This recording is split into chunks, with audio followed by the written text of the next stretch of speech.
Bonsoir à tous. Merci de votre présence. C'est une soirée exceptionnelle et d'utilité publique que l'on vous propose ce soir sur France 2 contre le fléau de l'antisémitisme. C'est une réalité insupportable. 75 ans après l'horreur de la Shoah, la haine des Juifs tue dans notre pays. On verra tout à l'heure les réponses qu'on peut y apporter à cet antisémitisme avec nos invités en plateau et on tâchera d'analyser les ressorts de cette haine pour mieux la combattre. Ce sera juste après le film événement réalisé par Ilan Ziv intitulé Antisémitisme au pluriel.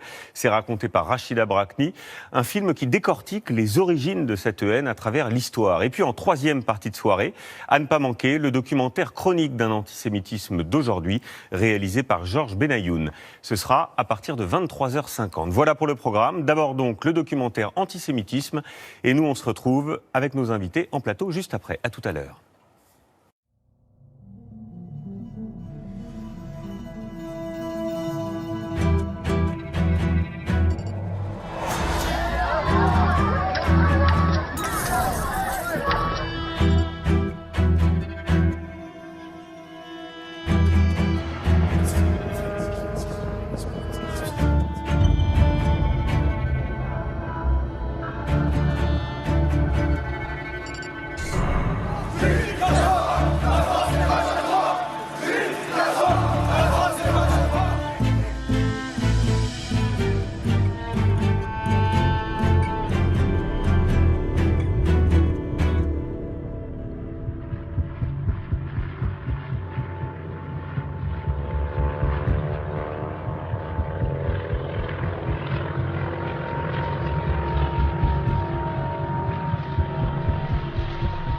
Le 30 avril 1945, Adolf Hitler se suicide dans son bunker, sous les décombres de Berlin. On espère alors que le projet d'une Europe sans juifs disparaît avec lui. Pourtant, l'antisémitisme lui a survécu. Pourquoi ?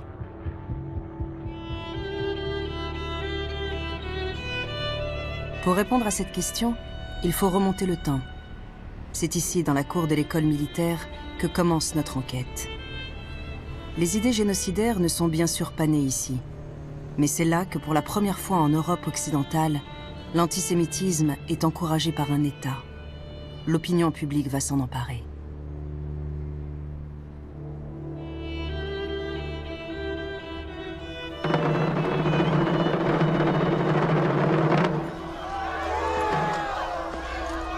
Alfred Dreyfus, un capitaine juif accusé d'espionnage et de trahison, est publiquement humilié avant d'être envoyé dans un bagne à l'autre bout du monde.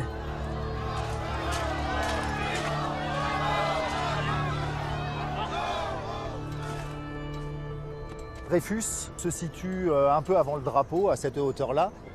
Et le plus important, naturellement, c'est qu'il regarde la foule qui est massée derrière les grilles, là, sur toute la longueur, perchée dans les arbres aussi.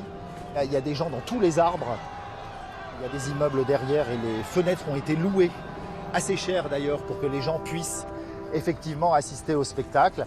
Et là, retentissent les à mort le traître, sale juif et mort aux juifs, avec cette question qui, moi, m'interroge toujours, qui est ce mort aux juifs est-il un singulier ou un pluriel ?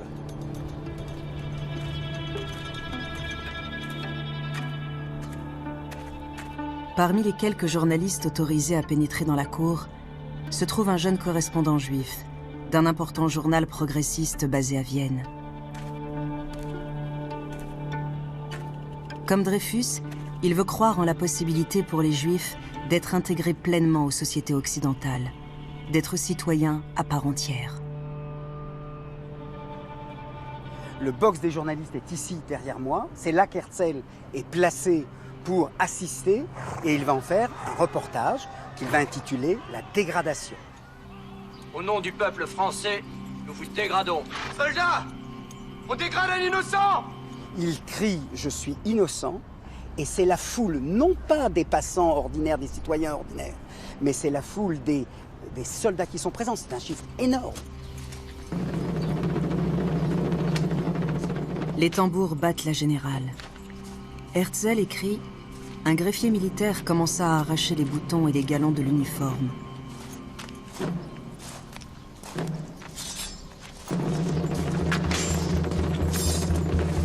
Ensuite, ce fut le défilé devant le front des troupes.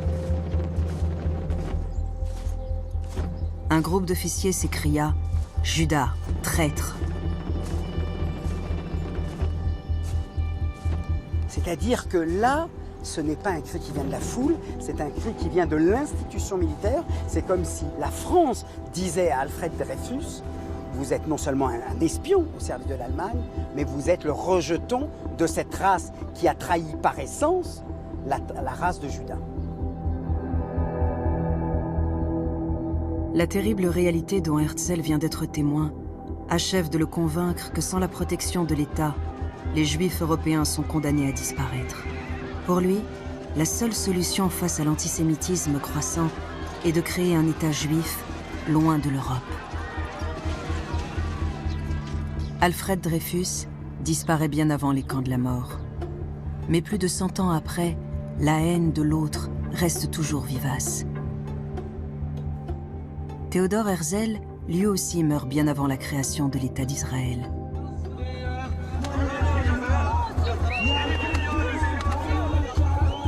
Mais la création de l'État hébreu au Moyen-Orient, loin d'être une solution à l'antisémitisme européen, déclenche une réaction violente. Cruelle ironie de l'histoire. Elle a à la fois importé un nouvel antisémitisme dans la région et l'a en même temps entretenu en Europe.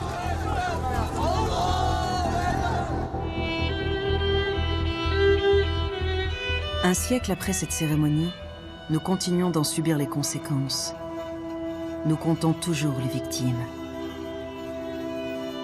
L'Union nationale, une fois encore, pour dénoncer un crime odieux, celui de Mireille Knoll, 85 ans, rescapée de la rafle du Veldiv, assassinée parce qu'elle était juive, soulignait le président dans son discours de ce matin. Parmi les dernières victimes de l'antisémitisme, Mireille Knoll. Petite fille âgée de seulement 10 ans, elle avait survécu à la Shoah.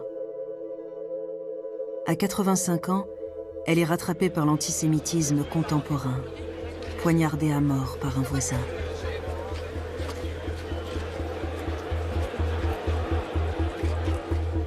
Il y a une spécificité de la France, ne serait-ce que parce que ces dernières années, c'est ici qu'on a tué des Juifs.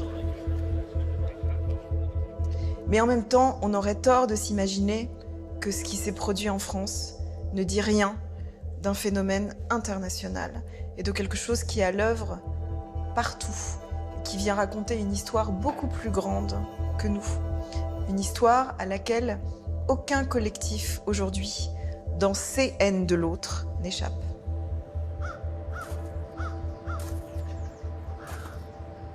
Ce film tente de comprendre la manière dont la haine de l'autre a traversé les siècles.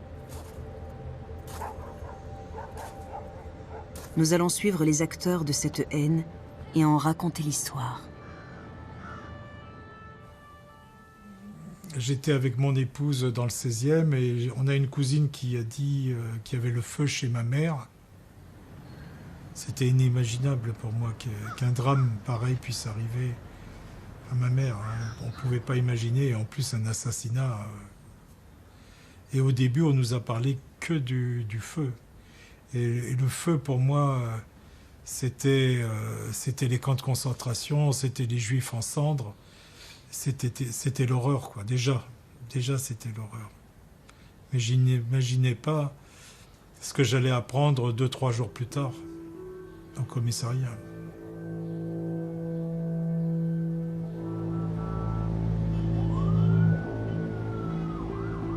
Moi, je me rappelle, j'ai parlé à mon père, il m'a appelé en pleurs. Je ne comprenais pas du tout ce qui se passait. J'essayais de le calmer, de lui demander, et il m'a dit que l'appartement de mamie avait été brûlé et que mamie est morte.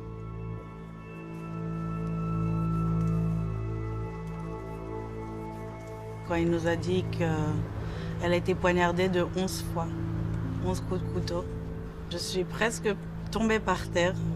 J'ai pris une chaise, je suis tombée sur une chaise. J'étais sous le choc.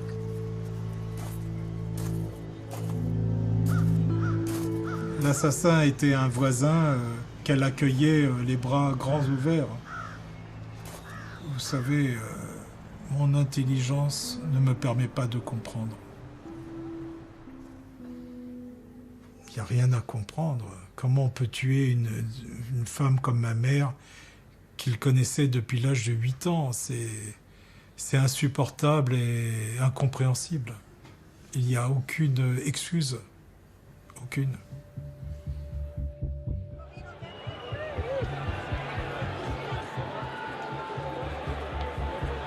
Certains silences valent des cris. Une marche blanche pour Mireille Knoll, assassinée à 85 ans vendredi dernier chez elle. Un meurtre à caractère antisémite, selon le parquet. Cette dame qui a connu le Paris de l'occupation, la police de Vichy, les uniformes nazis, eh bien, 70 ans après, elle se trouve assassinée dans des conditions atroces par un garçon qu'elle a vu peut-être tout petit. C'est que l'un des auteurs disait à l'autre: c'est une juive, elle doit avoir de l'argent.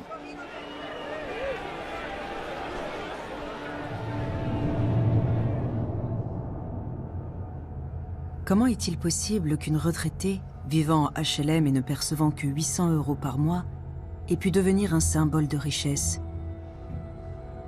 D'où vient ce mythe?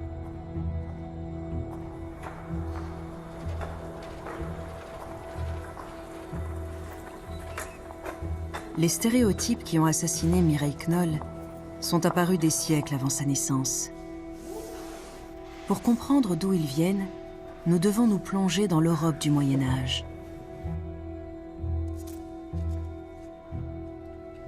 Ici, dans les réserves de la Bibliothèque nationale, sont conservées les premières représentations de Juifs de l'Europe médiévale. Cette Bible illustrée du XIIIe siècle en est un des rares exemples. Les images médiévales ne montrent pas les Juifs réels, mais les Juifs tels qu'ils sont imaginés et pensés dans la société chrétienne, et principalement par les représentations figurées dans les églises, qui jouent un rôle dans la transmission de certaines idées, comme la responsabilité des Juifs dans la mort du Christ. Il y a eu l'évolution de tout un courant artistique représentant les Juifs dans l'art religieux. On les caractérisait par des marqueurs particuliers. Parfois, il s'agissait de chapeaux spéciaux, parfois ils avaient un grand nez. Bref, il y avait toute une palette de représentations du judaïsme à la disposition d'une civilisation qui, en réalité, ne connaissait aucun Juif, mais avait besoin d'évoquer les Juifs parce que ses propres mythes, sa religion, étaient basés sur une réflexion au sujet du judaïsme.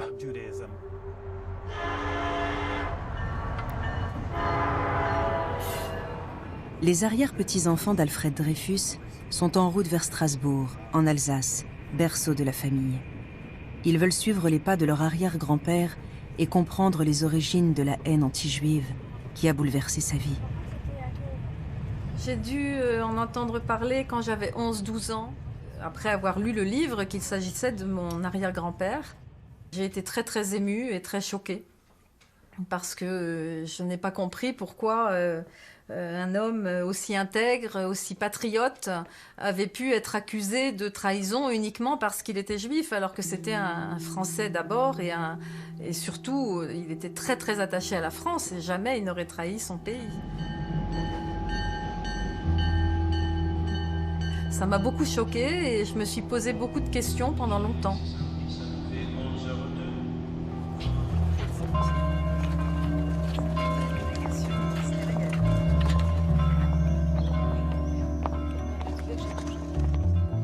Leur voyage commence dans la cathédrale de Strasbourg, construite des centaines d'années avant la naissance d'Alfred Dreyfus.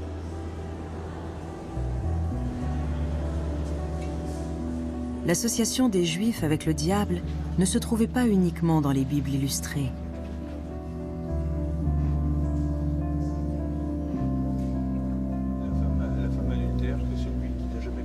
Au Moyen Âge, la population connaissait l'existence des Juifs par les sermons, les statues et les vitraux que les fidèles pouvaient voir sur les murs des cathédrales. Bon, alors ici, on est devant la scène la plus incroyable et la plus anti-juive de la cathédrale. Vous avez un diable qui quelque part montre ses fesses, un juif, chapeau pointu en dessous, nu, en train d'être traîné par un autre diable vers l'enfer. Et donc ça c'est l'arrivée du juif, du mauvais juif, qu'on l'appelle comme ça, dans l'enfer. Les Juifs étaient toujours représentés avec des chapeaux pointus, qu'ils devaient obligatoirement porter à l'époque. Ainsi, les gens faisaient le lien entre les représentations des Juifs et les Juifs eux-mêmes. Quand des civilisations doivent imaginer les défis posés par le monde, elles leur donnent souvent un masque, un visage, une image leur permettant de les identifier. Et généralement, dans un grand nombre de civilisations, ce masque a été celui du judaïsme. Il est très important de garder à l'esprit que quand des civilisations se mettent à penser au judaïsme, il ne s'agit pas nécessairement de personnes juives en chair et en os, ou de la vraie religion juive. Il peut s'agir de concepts qu'on leur a inculqués comme étant juifs.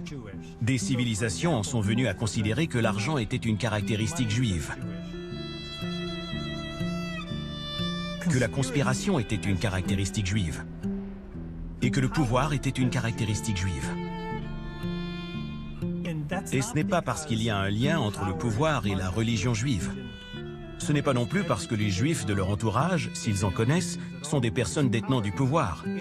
C'est parce que la civilisation a véhiculé certaines idées à propos du judaïsme pour expliquer le monde.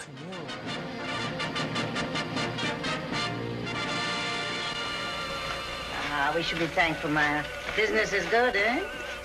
Nearly 1,000 gulden since morning. All that money. 10,000 gulden. Nous savons tous que les idéologies antisémites et anti-juives associent les Juifs et l'argent. Comment en est-on arrivé là? Est-ce parce que les Juifs ont toujours été chargés des questions d'argent? Pas du tout. En Angleterre, par exemple, pendant un laps de temps assez court, soit 150 ans, une poignée de Juifs, il n'était jamais plus de 1000, ont été désignés par le pouvoir royal pour être à la fois prêteurs d'argent et collecteurs d'impôts. Ils étaient chargés de mettre la main sur les surplus des sujets du roi. Ceci a duré environ 150 ans. Et puis autour de 1290, les Juifs ont été expulsés d'Angleterre. Ce dessin de 1233 a été considéré jusqu'à récemment comme le premier dessin satirique anti-juif. Et ce serait probablement la première caricature politique associant la collecte des impôts et les Juifs. Malgré cela, l'association des Juifs avec l'argent, avec l'usure, a perduré pendant des centaines d'années, voire 1000 ans. Donc, quand Shakespeare écrit une pièce au sujet des rapports qu'entretiennent les chrétiens avec l'argent, il ressent le besoin d'avoir recours à un personnage juif, Shylock, pour illustrer la mauvaise attitude par rapport à l'argent. Et pourtant, Shakespeare n'avait jamais rencontré de Juifs en chair et en os. Cela fait 300 ans qu'il n'y a plus de Juifs en Angleterre, au moment où le dramaturge écrit Le Marchand de Venise. Mais Shylock devient une figure de premier plan, et il l'est encore aujourd'hui dans les réflexions sur l'argent.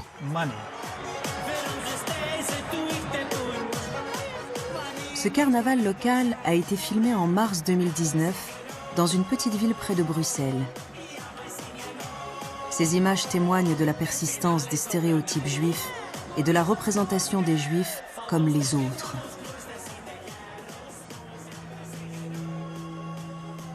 Comment les stéréotypes arrivent-ils à résister au temps? Où se loge ce besoin de diviser le monde entre eux et nous?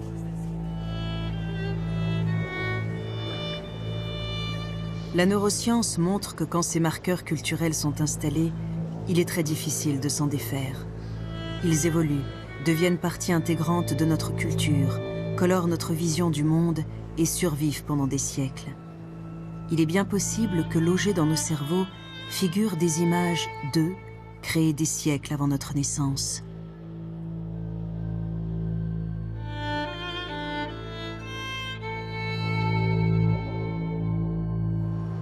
L'étape clé de l'intégration des Juifs dans la société française est sans conteste la Révolution. 2 ans de débat dans la nouvelle Assemblée nationale constituante ont permis d'abolir plusieurs siècles de stéréotypes. L'idée révolutionnaire selon laquelle la citoyenneté ne se définit ni par la race ni par la religion va pour la première fois avoir force de loi. Désormais, il suffit d'habiter en France et de prêter serment à la République et à ses lois pour devenir citoyen. Les échos de ces 2 années de débat sont conservés ici, dans les archives nationales. J'appelle à une révolution. Faire rentrer les Juifs dans cette famille universelle qui doit établir la fraternité entre tous les peuples.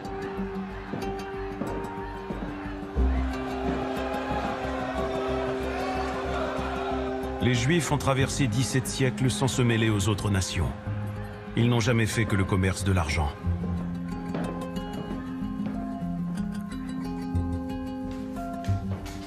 Après des débats houleux, le 27 septembre 1791, la loi sur l'émancipation des Juifs est votée. C'est une première en Europe et le début d'une nouvelle ère.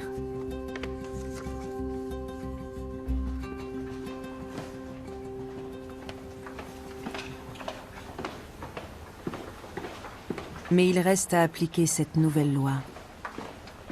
Ici, aux archives de Strasbourg, un dossier témoigne de sa mise en œuvre dans une petite commune d'Alsace. Le directeur du département y rapporte que 6 notables juifs du village de Bischheim ont souhaité prêter allégeance à l'État, comme l'ordonne la loi, afin de devenir des citoyens.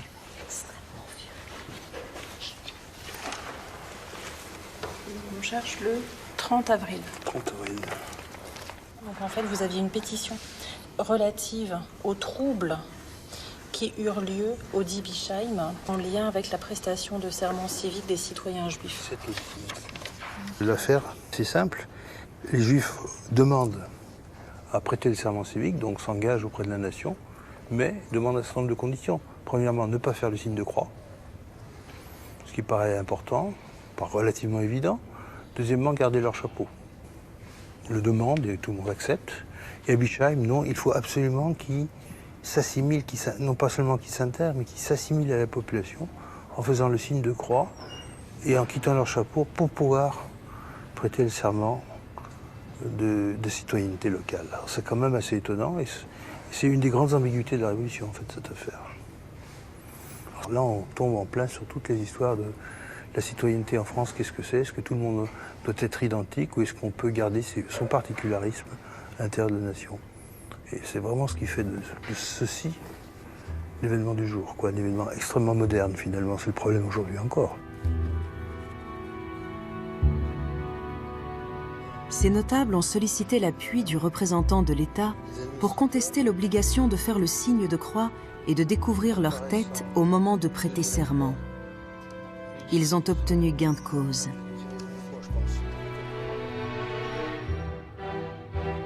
Mais cet incident vient rappeler très tôt que les Juifs, aux yeux de beaucoup et malgré les textes de la loi, ne seront jamais comme nous.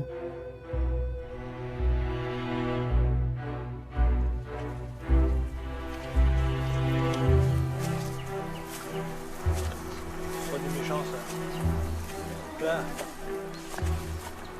toujours les parties anciennes. Cette histoire d'intégration et de rejet est inscrite dans le cimetière de Katzenheim, petit village non loin de Strasbourg.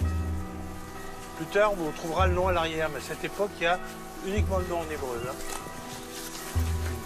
La tombe d'Abraham Dreyfus, Hervé avait pris une photo et l'avait envoyée à mon neveu Emmanuel pour me demander de lui traduire ce qu'il avait dit.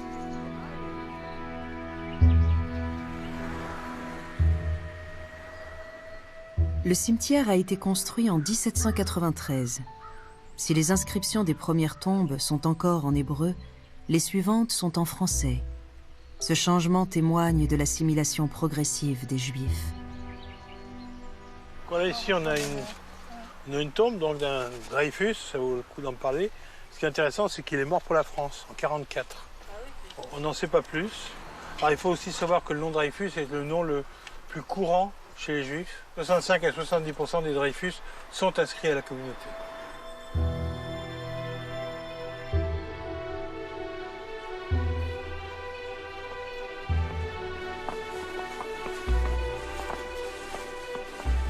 Mais dans ce même cimetière, des anonymes manifestent violemment leur rejet par des actes antisémites. Le 19 février 2019, des tombes sont profanées. Le message est clair. À leurs yeux, les Juifs ne feront jamais partie intégrante de la société.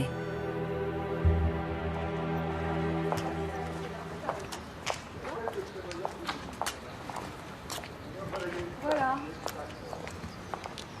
Et tu vois, c'est de ce balcon probablement qu'il a vu défiler les troupes prussiennes. Victime héroïque de l'affaire de 1894 à 1906, injustement condamné et déporté à l'île du Diable, il est solennellement réhabilité le 12 juillet 1906. Tu vois? Oui. Très belle plaque.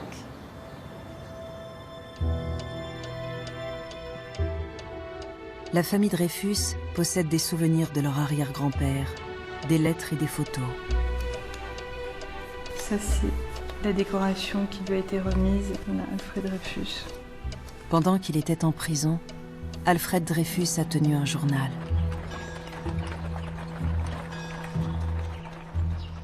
Je suis né à Mulhouse, en Alsace, le 9 octobre 1859. Mon enfance a été heureuse grâce à la bienveillance de ma mère et de mes sœurs, d'un père tendre dévoué à ses enfants et de la camaraderie de frères plus âgés.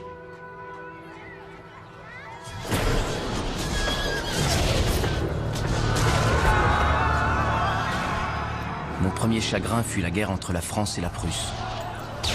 Un souvenir qui n'a jamais quitté ma mémoire. Quand la guerre éclate, et surtout que les provinces, l'Alsace et la Lorraine, sont occupées par les Allemands, c'est vraiment terrible. Donc c'est quelque chose qui va l'impressionner en tant qu'enfant et qui va l'impressionner aussi en tant que Français, parce que c'est une famille où le sentiment patriotique est vraiment très très fort. Et très probablement, c'est ce que dit Dreyfus d'ailleurs, ce sont ces images-là et cette souffrance qu'il a vécue, comme toute sa famille a pu la vivre, qui va le motiver réellement à embrasser par la suite la carrière militaire. Et donc être militaire, par définition, et peut-être un jour participer à la récupération de sa province, c'est quelque chose de tout à fait essentiel pour lui.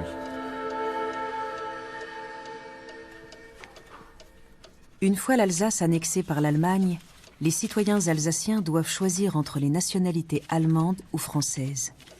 Optant pour la France, la famille Dreyfus déménage à Paris, où le jeune Alfred entame sa carrière militaire à l'école polytechnique. Alors, ça c'est l'album de photos de l'école polytechnique, de la promotion de mon arrière-grand-père.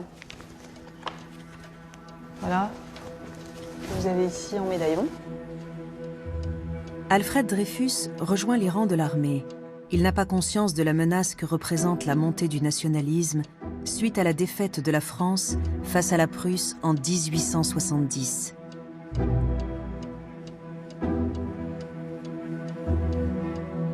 Au même moment, de l'autre côté du continent européen, Théodore Herzl et sa famille vivent à Budapest.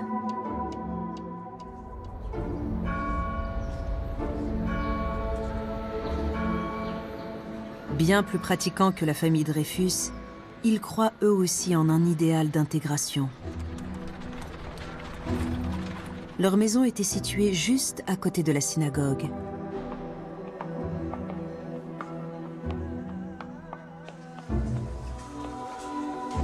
Les rêves d'intégration du futur théoricien du sionisme sont nés ici, dans le quartier juif de Budapest.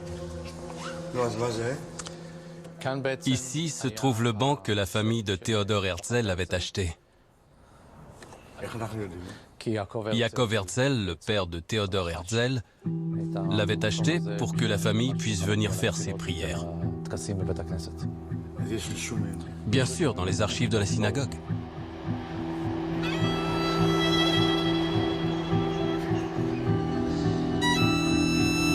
En 1878, après la mort de sa sœur Pauline, emportée par le typhus, Théodore Herzl et sa famille déménagent à Vienne.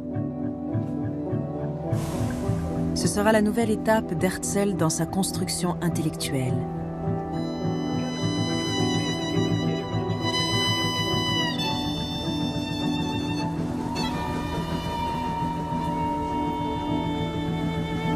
Herzl à Vienne, Dreyfus à Paris, mènent des carrières qui leur laissent penser que l'intégration des Juifs est possible. Mais au même moment, un polémiste allemand, Wilhelm Marr, publie en 1879 La victoire du judaïsme sur le germanisme, un livre qui va peser lourd sur le destin des Juifs d'Europe.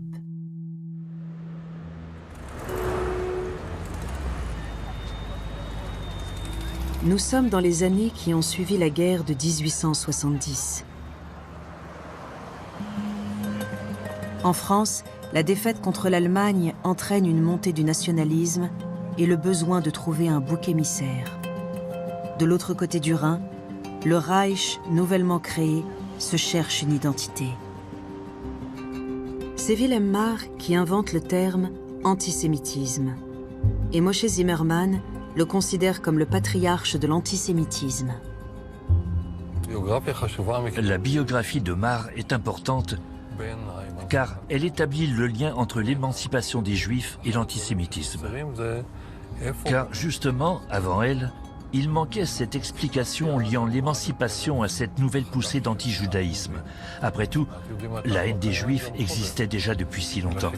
Ici, nous avons la connexion directe à la question de l'émancipation.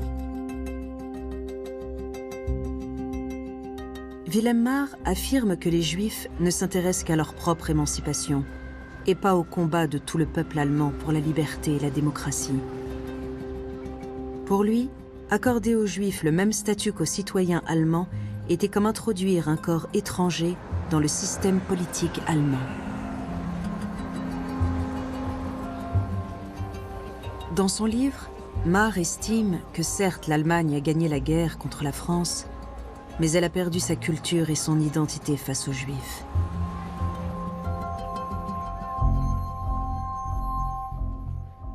Quand un peuple en conquiert un autre, il peut se passer deux choses. Il arrive que le conquérant se fonde dans la culture du conquis et perde son identité.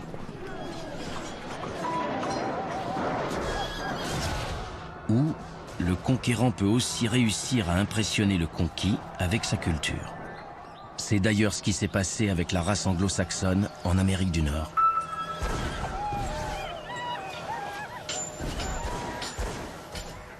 Quelles que soient les implications de ces développements, ils font pâle figure quand on les compare avec l'histoire culturelle du judaïsme.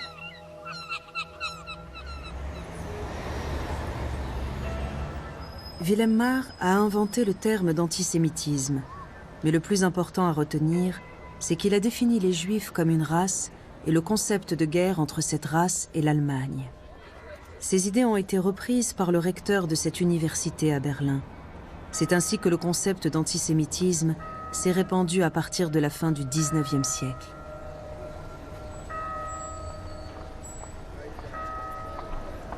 Et la diffusion des idées de Wilhelm Marr se manifeste clairement plus de 50 ans après la publication de son livre, lorsque le 10 mai 1933, des étudiants et des professeurs de cette même université brûlent des livres, pour la plupart écrits par des auteurs juifs, en présence du ministre nazi de la propagande, Joseph Goebbels.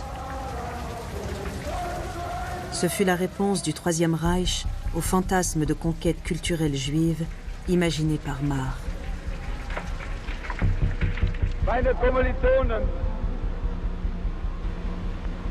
deutsche Männer und Frauen, das Zeitalter eines überspitzten jüdischen Intellektualismus ist nun zu Ende. Und der Durchbruch der deutschen Revolution. Une des questions que se posent les gens, c'est pourquoi les Allemands se sont à ce point démenés pour assassiner les Juifs. La réponse est dans leurs yeux. C'était une guerre. Mais me direz-vous, ce n'est pas une guerre puisque les Juifs n'ont jamais eu d'armée. Ce qu'il faut retenir, c'est, dès le départ de la route vers l'horreur, c'est l'attitude. Nous sommes bien en présence d'une guerre, non pas avec des armes, mais avec des manières de penser. L'ouvrage de Wilhelm Marr se termine par la phrase « Finis Germania ». En 1939, Adolf Hitler est habité par cette même obsession. Il imagine pour y répondre une guerre entre races qui aboutirait à la destruction totale des Juifs. Wenn es dem international Finanzjudentum und außerhalb Europas gelingen sollte, die Völker noch einmal in einen Weltkrieg zu stürzen, dann wird das Ergebnis nicht die Bolschewisierung der Erde und damit der Sieg des Judentums sein, sondern die Vernichtung der jüdischen Rasse in Europa.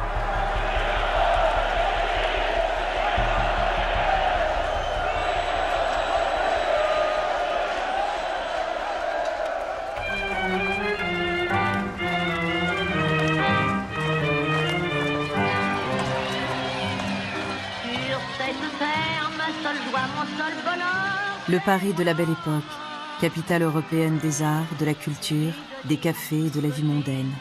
Cette image glamour de la capitale française à la fin du 19e siècle cohabite avec une autre réalité.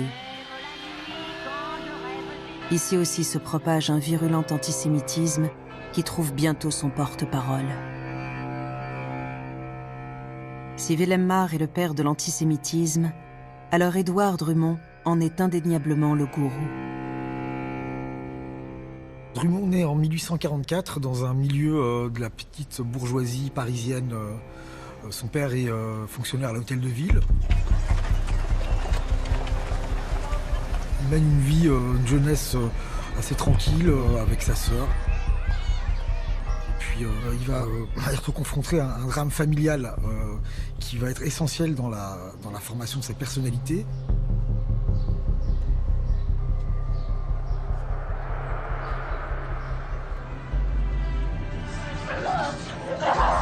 Son père, dont il est très proche, va avoir une crise de folie et va être interné à l'asile psychiatrique de Charenton. Attendez, avec moi il voudra. Sa famille va perdre toute source de revenus. Il va donc devoir travailler pour aider les siens.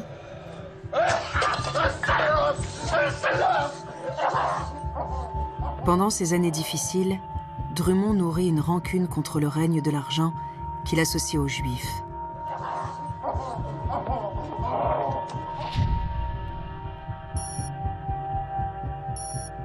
Le seul auquel la Révolution a profité est le Juif, écrit-il. Tout vient du Juif, tout revient aux Juifs.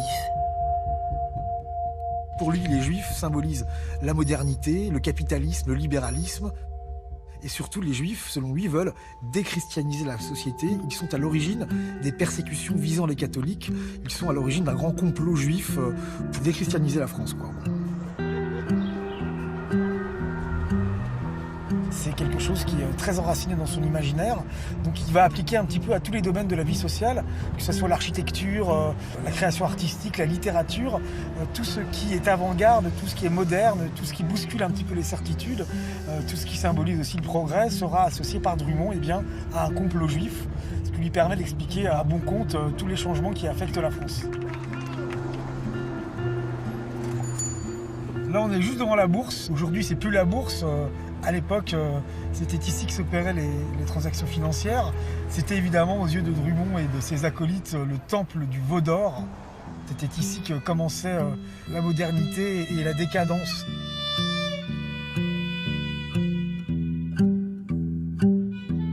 Sept ans après la publication du livre de Wilhelm Marr, La victoire du judaïsme sur le germanisme, Drummond publie en France un ouvrage qui véhicule des idées similaires. La France juive connaît un succès immédiat. Taine a écrit La conquête jacobine. Je vais écrire La conquête juive. Il y a là une véritable conquête, une mise à la glèbe de toute une nation par une minorité infime mais cohésive. Il va puiser dans trois grandes traditions. La première, c'est la tradition catholique, conservatrice, traditionnaliste, hostile à la République, qui a une généalogie assez riche derrière elle. Ce sont les théoriciens de la contre-révolution. Une deuxième tradition qui ne correspond pas du tout à son monde à l'époque, qui est cet antisémitisme qui naît et prospère au 19e siècle. Je veux parler de l'antisémitisme de gauche, anticapitaliste, anti-Rothschild, le mythe du juif d'argent, le mythe du juif qui complote à l'échelle internationale par la finance et par la force de frappe financière. You are 5 brothers. I want you each to start a banking business in a different country. Dans cette affabulation, les Juifs contrôlent de fait les finances du monde, voir le sort des nations.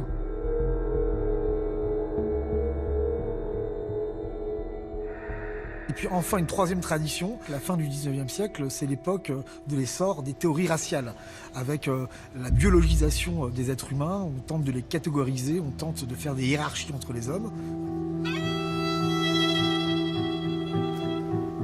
Dumont va bientôt être rejoint par un personnage qui deviendra sa cheville ouvrière, le marquis de Morès.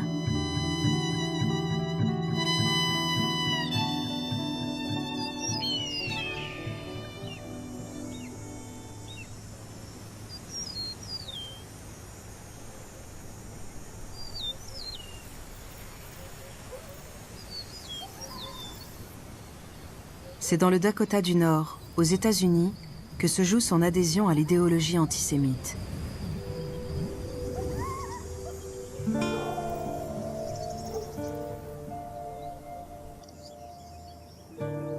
Attiré par les promesses de l'Ouest américain, désormais ouvert à la colonisation, le marquis de Morès, un ancien officier de cavalerie, quitte la France avec sa jeune femme pour se rendre dans les Badlands du Dakota.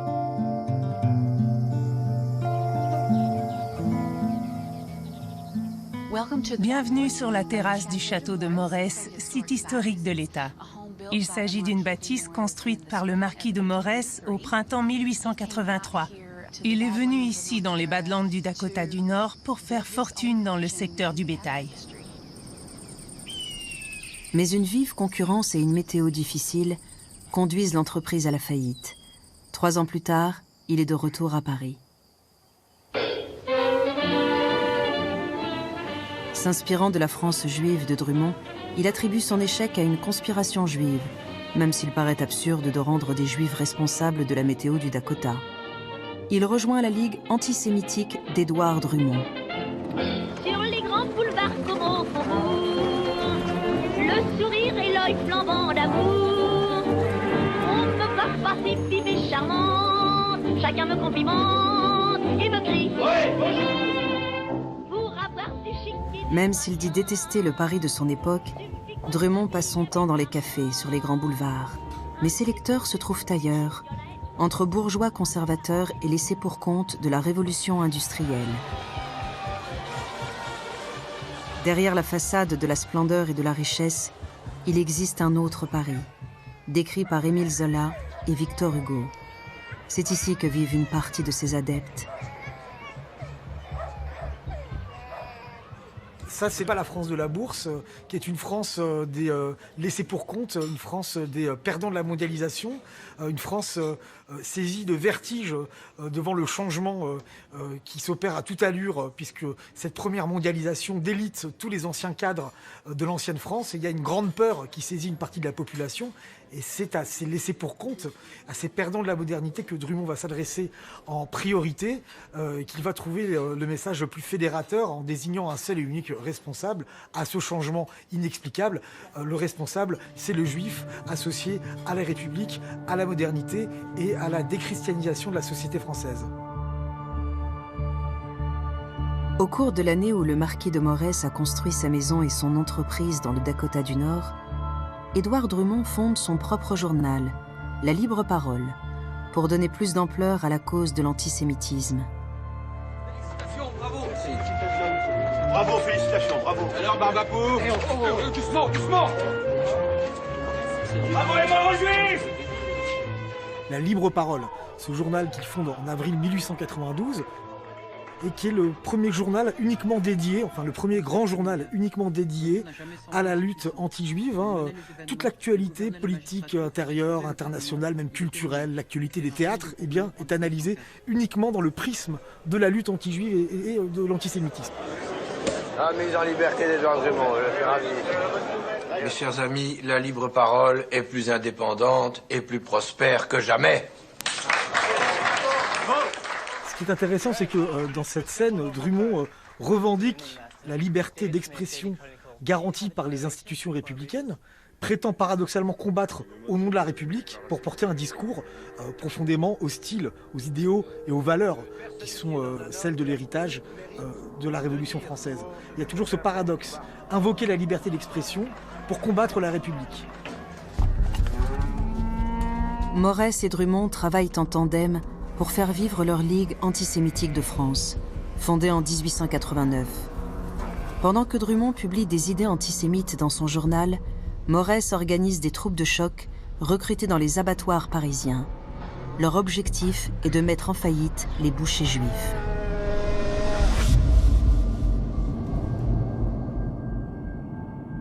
Morès publie dans un journal militaire un article qui accuse les bouchers juifs de vendre de la viande avariée à l'armée. La libre parole de Drummond s'empare alors de cette rumeur. C'est le début d'une campagne pour exclure tous les officiers juifs de l'armée. En garde, messieurs. Un capitaine juif, André Crémieux-Foat, outré par l'article de Drummond, le provoque en duel. Le fidèle marquis de Morès est le témoin de Drummond. Allez-y, messieurs. Allez.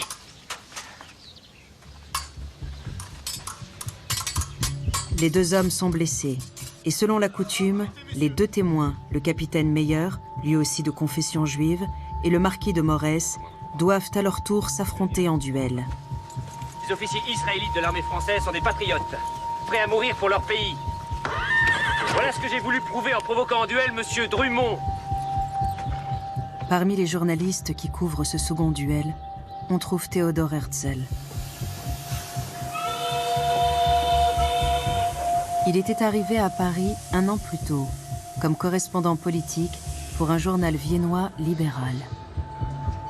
Après avoir été témoin en tant qu'étudiant de l'antisémitisme à Vienne, il a cru trouver à Paris la terre promise progressiste.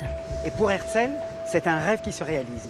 Paris, c'est la ville du siècle, c'est la ville des Lumières, c'est la ville des révolutions scientifiques, des révolutions politiques, des révolutions littéraires.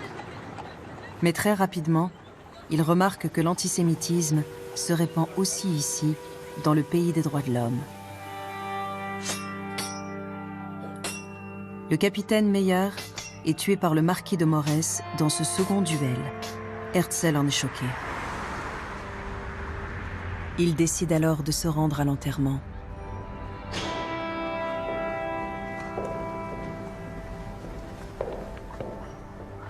C'est du domicile de la famille Meyer à Montmartre que se met en branle le gigantesque cortège funèbre.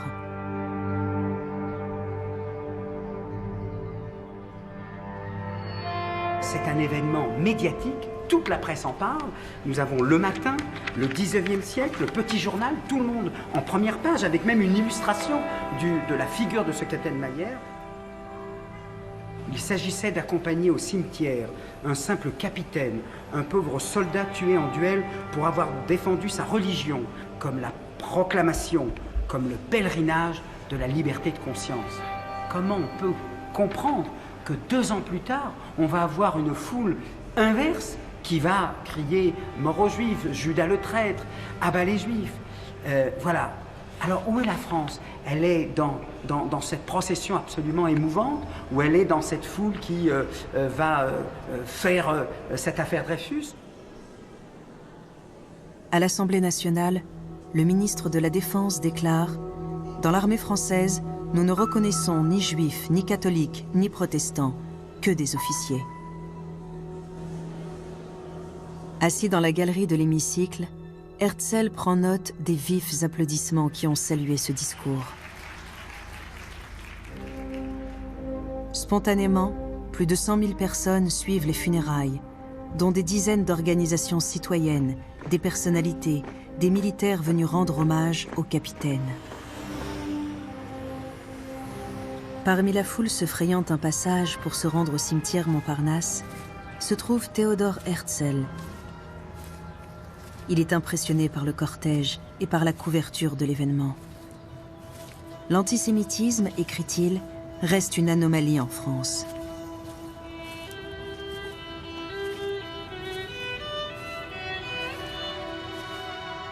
La mort du capitaine Meyer reste un événement peu connu, à l'image de sa modeste tombe.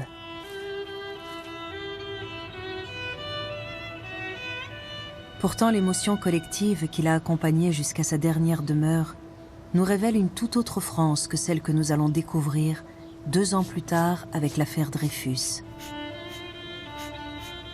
Derrière ces 2 réactions opposées se dessine une ligne de fracture, celle tracée par l'émancipation des Juifs lors de la Révolution française.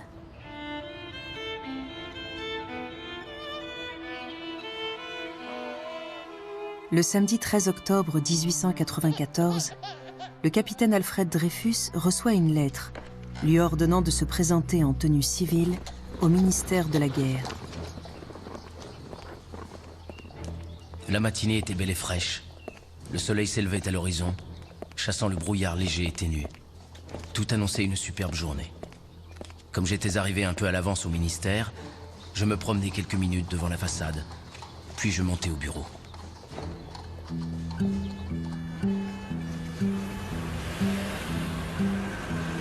Ce rendez-vous est un guet-apens. Dreyfus ne retourne pas chez lui. Il est accusé sur le champ de trahison au profit de l'Allemagne et transféré à la prison du Cherche-Midi. Donc là, on est juste à la place des gens de la photo ici. Donc à l'époque, c'était pas du tout la même chose. Là, ici, en fait, à la place de cet immeuble se trouvait le tribunal militaire, où Dreyfus a été jugé et condamné. Et ici, la prison dans laquelle il était incarcéré, dont il reste effectivement ce pan de mur qui a été un peu arrangé, semble-t-il. Voilà une plaque qui commémore capitaine Dreyfus qui fut condamné ici, enfin plus exactement d'ailleurs en face, en 1894. Comme on l'a appris plus tard, Dreyfus fut piégé et les preuves présentées contre lui furent fabriquées de toutes pièces. Votre nom et votre grade? Capitaine Alfred Dreyfus, 14e régiment d'artillerie. Votre date de naissance? 6 octobre 1859. Le lieu de votre naissance? Mulhouse, Alsace, mon colonel. Vous pouvez vous asseoir.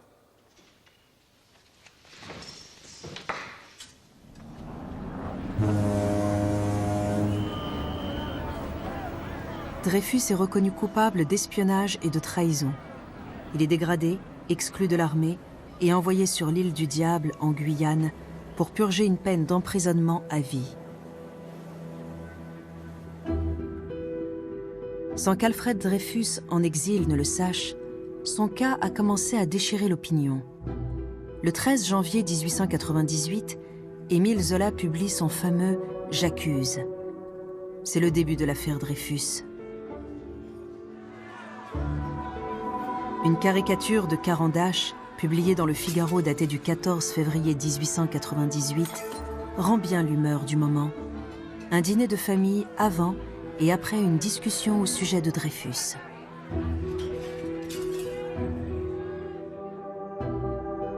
La libre parole d'Édouard Drumont a un rôle essentiel dans le déclenchement, la théâtralisation et la dramatisation de l'affaire Dreyfus. C'est dans la libre parole qu'est publié le premier écho relatif à l'arrestation d'un officier juif qui n'est pas encore nommé. En 1894, il y a déjà une pression qui est installée par la campagne de presse déclenchée par Édouard Drumont, qui est suivie par un certain nombre de journaux nationalistes ou pas, avec évidemment dès ce moment-là une dénonciation des Juifs dans l'armée de manière générale, puisque là, évidemment, Dreyfus est accusé de trahison. Et donc c'est l'occasion pour Drumont d'écrire dans son journal cette fameuse phrase à l'égard d'Alfred Dreyfus, qui est une phrase terrible, lorsqu'il dit « Mais Dreyfus n'a pas trahi la France, car pour trahir sa patrie, il faut en avoir une. » Or Drumont, c'est un juif, c'est un sans-patrie. Le calvaire juridique de Dreyfus dure plus de 10 ans. Après 5 années passées au bagne sur l'île du Diable, il est grâce à l'ampleur de la campagne en sa faveur rappelé en France pour être entendu par la justice. Ce n'est qu'en 1906 qu'il est réhabilité par un jugement de la Cour de cassation. L'impact de l'affaire Dreyfus se poursuit néanmoins jusqu'à aujourd'hui. L'affaire Dreyfus a été un moment essentiel, un moment véritablement crucial dans l'histoire de la France contemporaine. Parce que, pour la première fois, on attaque d'une manière frontale les conceptions fondamentales de la République libérale, des Lumières françaises, l'idée selon laquelle la communauté française et la communauté de citoyens, la communauté nationale, sont une et seule communauté à laquelle appartiennent tous ceux qui sont citoyens français. Captain Dreyfus was a Jewish captain of the army, scapegoated, sentenced to hard labor, sent to Devil's Island. L'affaire Dreyfus vient démolir cet édifice. Car si le capitaine Dreyfus n'est pas français, qui est français? Qu'est-ce que c'est que la communauté nationale? Qu'est-ce que c'est que la communauté des citoyens? Theodor Herzl comprend l'importance de ces questions et les dangers qu'elles représentent. Un an après l'épisode de la cour de l'école militaire, il publie son manifeste « L'État juif ». Il est persuadé que sans la protection d'un État, les Juifs européens sont condamnés. 18 mois plus tard, il arrive en Suisse, à Bâle.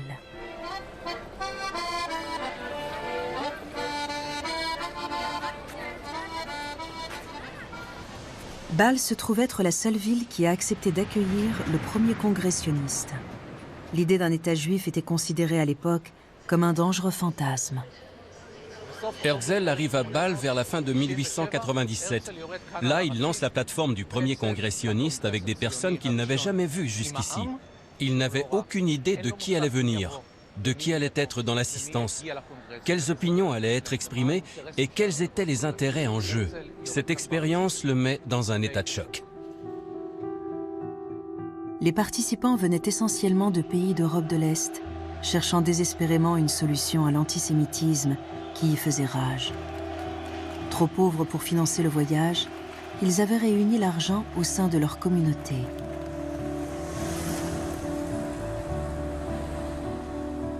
Herzl loge à l'hôtel des Trois Rois, d'où l'on pouvait se rendre à pied au congrès.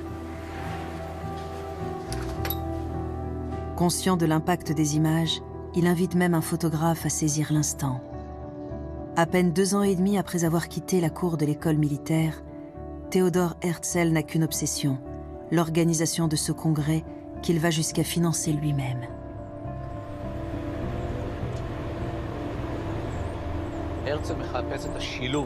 Herzl cherchait l'équilibre entre son identité juive inhérente à sa religion et celle d'homme juif via son identité nationale. De ce point, c'est lors de ce congrès qu'il a dit d'une voix forte cette déclaration devenue immortelle. À Bâle, j'ai fondé l'État juif. Et il a continué de dire que peut-être d'ici 5 ans, mais sûrement d'ici 50 ans, cette parole allait devenir réalité.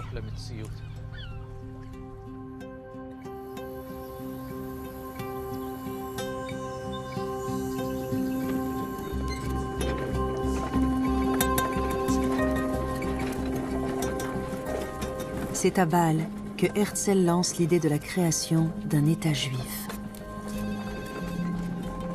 Mais ce congrès va aussi inspirer quelques années plus tard la rédaction de ce qui deviendra la Bible de l'antisémitisme, les protocoles des sages de Sion. Les protocoles des sages de Sion a, dans un premier temps, fait son apparition en Russie, au tournant du siècle. Mais le livre est réellement devenu un phénomène international après la fin de la Première Guerre mondiale. Les protocoles des sages de Sion est un faux fabriqué par la police secrète russe. Il invente une réunion qui serait restée secrète de dirigeants juifs complotant pour conquérir le monde. Ici, le livre est adapté dans une série en 2002 pour la télévision égyptienne. بس ما تنساش ان احنا في المؤتمر السابع اخذنا قرار باقامه وطن قومي لنا في فلسطين بالتحديد. Le livre, écrit en russe, a été traduit dans des dizaines de langues. En suédois, en allemand, en ourdou, en japonais ou encore en arabe. Ce qui est intéressant, c'est que des gens ont commencé à en faire la promotion. Et l'un des plus grands héros des protocoles fut Henry Ford. Henry Ford était un fabricant automobile de renommée mondiale. Mais Ford croit au protocole. Et dans son journal, le Dearborn Indépendant, il commence à populariser le livre.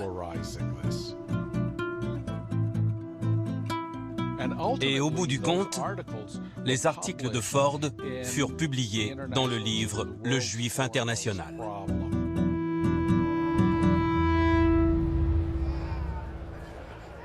Les protocoles donnent de nouvelles armes aux antisémites. Le premier crime connu est le pogrom de Kishinev en Russie, en 1903. Les Juifs y sont poursuivis et assassinés par la foule. Les assaillants affirment lors de leur procès qu'une réunion secrète de Juifs venus du monde entier avait été organisée à Kishinev pour mettre au point un complot contre le tsar.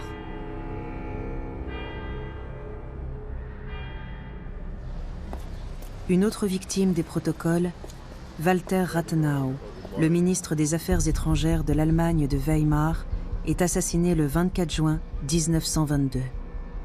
Un des assassins est arrêté. Il fournit une explication délirante au juge. Selon lui, Rathenau devait être tué parce qu'il aurait été membre d'un gouvernement mondial juif secret, responsable du malheur qui se serait abattu sur l'Allemagne.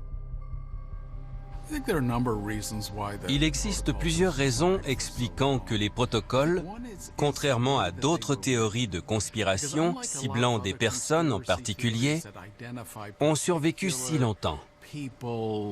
Et notamment la suivante.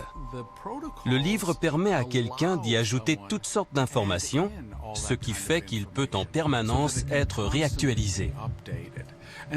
C'est cela qui le rend si pratique pour la propagande antisémite, le rajout des données. Les protocoles sont cités dans des dizaines de publications nazies et antisémites. Adolf Hitler mentionne le brûlot dans Mein Kampf. Quelques décennies à peine s'écoulent entre la publication du protocole et la volonté nazie d'éliminer tous les Juifs dans l'Europe conquise par l'Allemagne.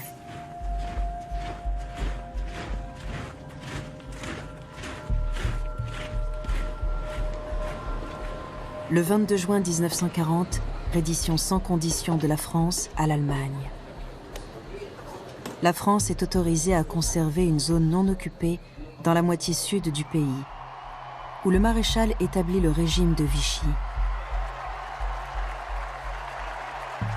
Les idées derrière les protocoles des sages de Sion sont maintenant au pouvoir.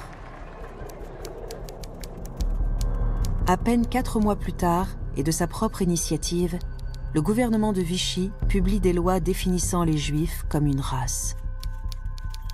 Elles excluent les Juifs de l'exercice de nombreuses professions et leur interdit un certain nombre de lieux publics. Pour la première fois, leur religion est mentionnée sur leur carte d'identité. En 1940, après cette débâcle terrible,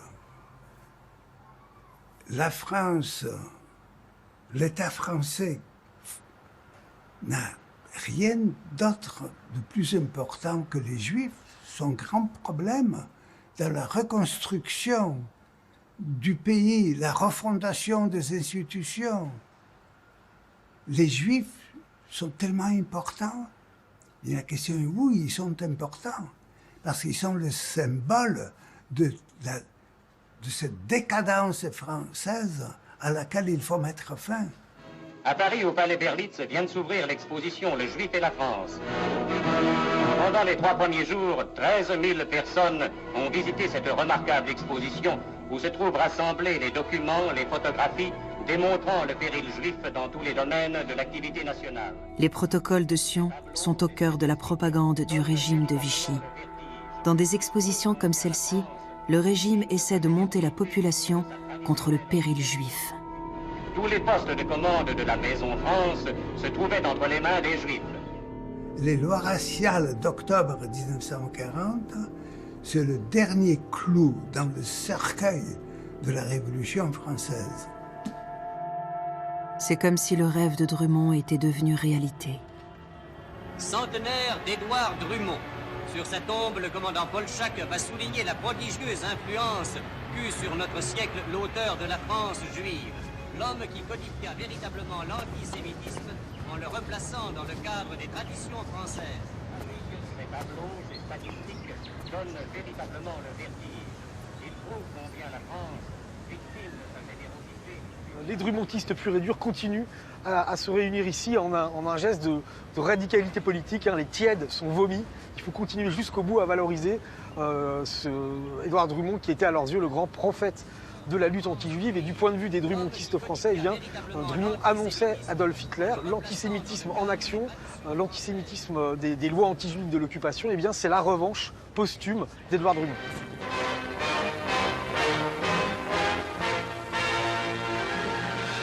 En 1940, les nazis produisent le film « Le Juif éternel », essentiellement tourné dans le ghetto de Varsovie. L'Institut des questions juives à Paris le projette un an plus tard sous le titre « Le péril juif ». Les Juifs sont contraints de porter une étoile jaune. Les déportations commencent un mois plus tard.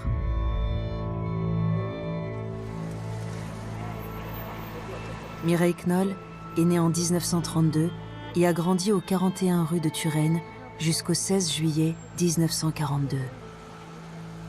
Maman avait donc 10 ans et elle avait un peu l'obligation de descendre toujours avec sa poupée où mon grand-père avait mis plusieurs petits diamants en précaution. Et ma grand-mère descendait donc avec ma mère ensemble et elle avait aussi un peu d'argent en espèces. Et quand ils ont entendu les gens leur dire « Surtout rentrez pas chez vous, puisqu'on vient arrêter les Juifs »,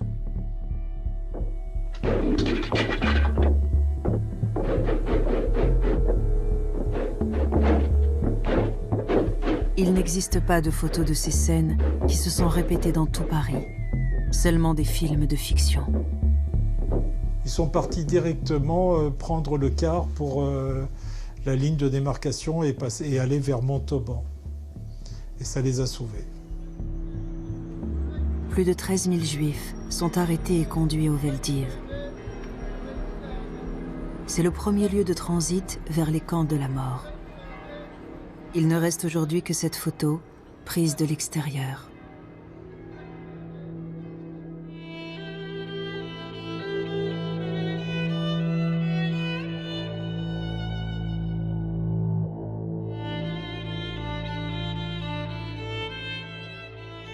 Tout a commencé avec des mots qui se sont retrouvés à 7 ans d'intervalle dans des livres en Allemagne et en France.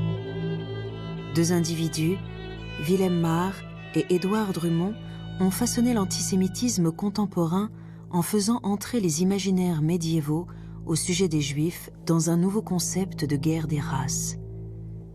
60 ans plus tard, cette guerre devient réalité avec l'anéantissement des Juifs d'Europe.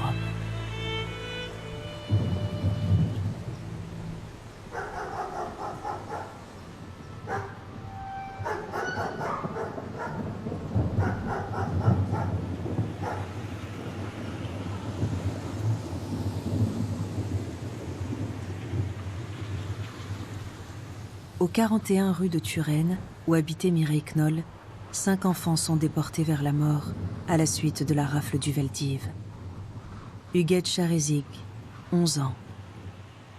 Marcel Charezik, 16 ans.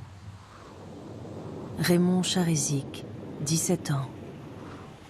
Denise Mossack, 9 ans. Et Madeleine Mossack, 7 ans, tous nés à Paris.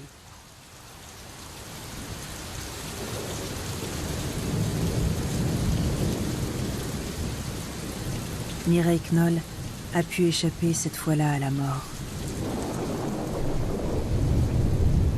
Mais les mots et les idées qui avaient failli la tuer alors ont survécu.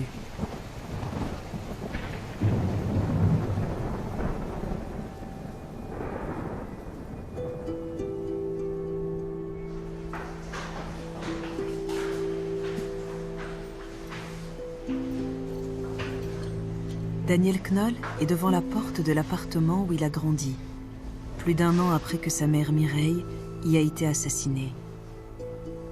La scène du crime avait été scellée pour les besoins de l'enquête.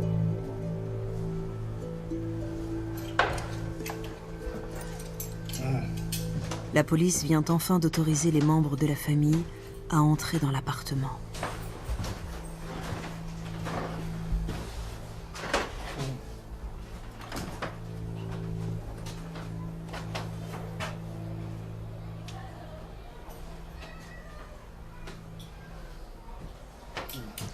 Maman s'asseyait toujours ici. Voilà dans quel état est le fauteuil.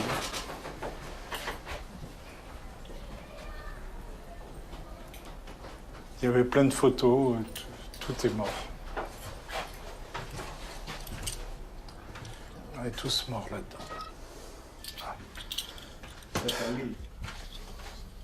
C'était son lit. L'assassinat était ici. Et ils se rejettent la faute. Ils n'ont même pas une étincelle d'humanité pour reconnaître qui a tué. Ce sont des lâches, de très grands lâches.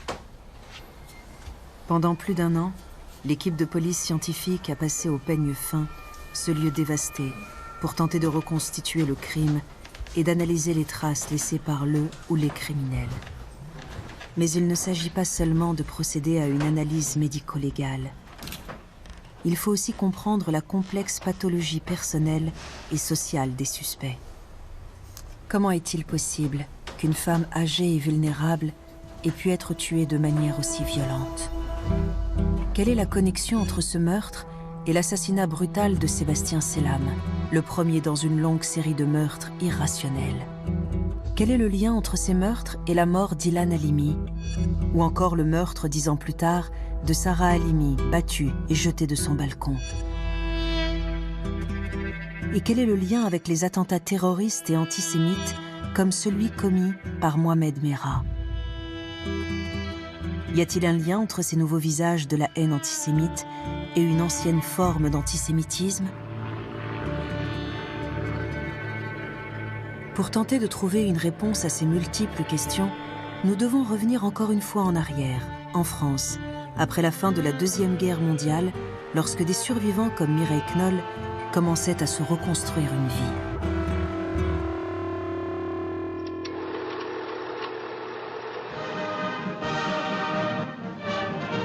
Les prisonniers reviennent chaque jour par milliers.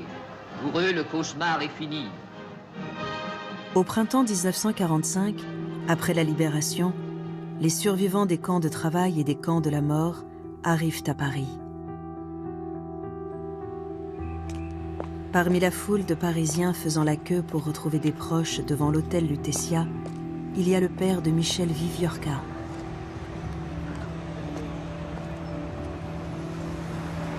Mon père venait chaque jour ici pendant un certain temps et on lui disait « On a vu tes parents il y a quelques semaines, ils sont en vie ». En réalité, ils étaient morts, vraisemblablement du typhus. Donc c'est pour moi un lieu aussi, vous voyez juste en face de l'endroit où je travaille, c'est un lieu chargé d'histoire également. De cette histoire-là,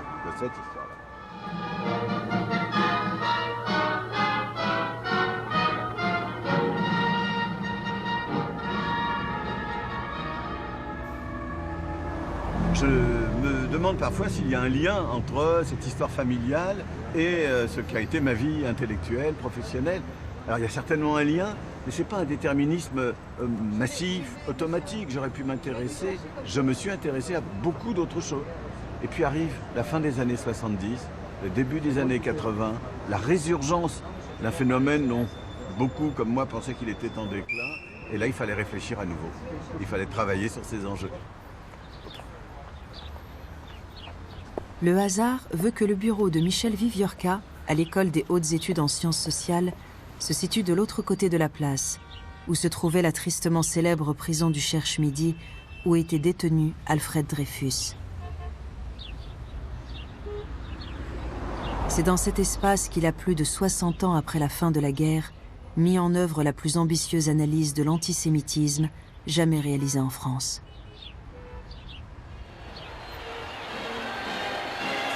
It's Paris in the spring again. Not quite the same Paris as we used to know, but the French are at their best when at their gayest.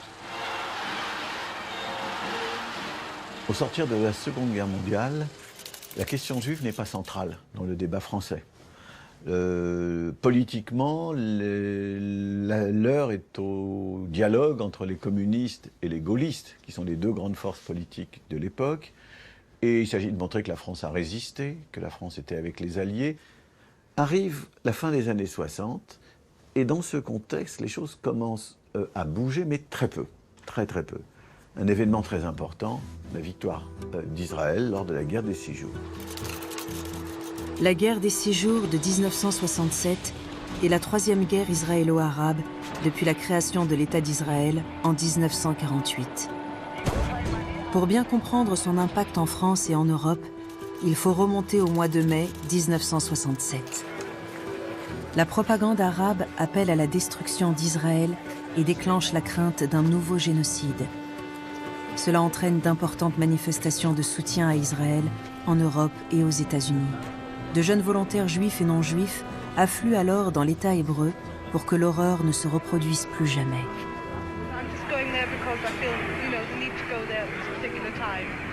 What are you going to do when you get up there? Whatever they ask me to do.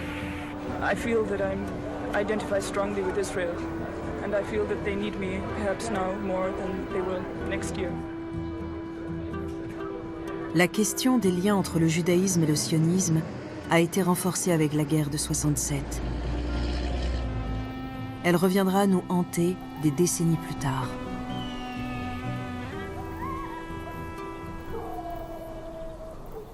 Et ce contexte va peut-être même plutôt renforcer encore cette période où on ne parle pas beaucoup de l'antisémitisme. Tout simplement parce que l'image d'Israël est très positive. 5 ans plus tôt, au cours de son concile Vatican II, l'Église catholique déclare que les Juifs ne sont pas responsables de la mort de Jésus-Christ. Cela revient à dire que les Juifs ne sont pas les ennemis et que la haine des Juifs fondée sur des motifs religieux doit s'arrêter. À la fin des années 60, l'antisémitisme semble vivre ses derniers jours. Et puis arrivent 2 phénomènes importants au moins. Le premier semble très localisé. C'est la naissance ou la renaissance, car le thème existait avant, du négationnisme. Des gens qui disent que les chambres à gaz n'existent pas, n'ont jamais existé.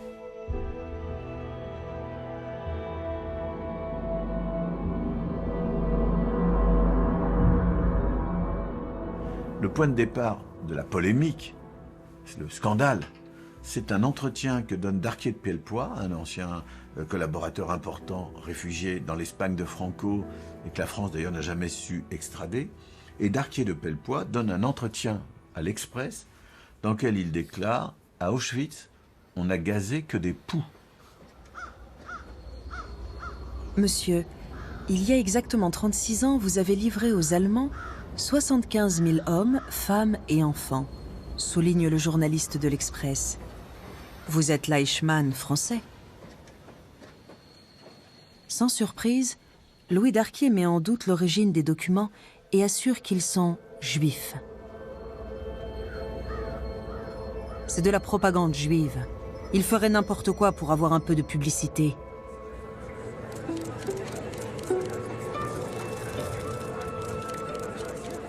Des milliers de personnes manifestent pour protester contre la publication de l'article, mais c'est trop tard. Une brèche est ouverte. Et Europe numéro 1, grande radio, fait à ce moment-là une émission pour parler de cette question et invite un petit professeur spécialiste de Lautréamont à Lyon, Forisson, qui devient le grand chantre du négationnisme. Robert Forisson n'a pas varié d'un iota sa position sur l'Holocauste juif. Pour lui, mensonge, les camps d'extermination, exagération, les 6 millions de morts, et enfin mythe, les chambres à gaz. Les chambres à gaz, c'est un endroit où on aurait mis les gens pour les tuer, notamment, dit-on, avec du zyklone. Le zyklone est un insecticide, il a été créé après la guerre de 14, il existe encore aujourd'hui. Le négationnisme apparaît et trouve un certain écho, et il le trouve d'autant plus un certain écho qu'on est au moment où commence à bouillonner un phénomène qui se deviendra visible, qui se cristallisera en 1982 et surtout 1983 avec une élection partielle dans la ville de Dreux.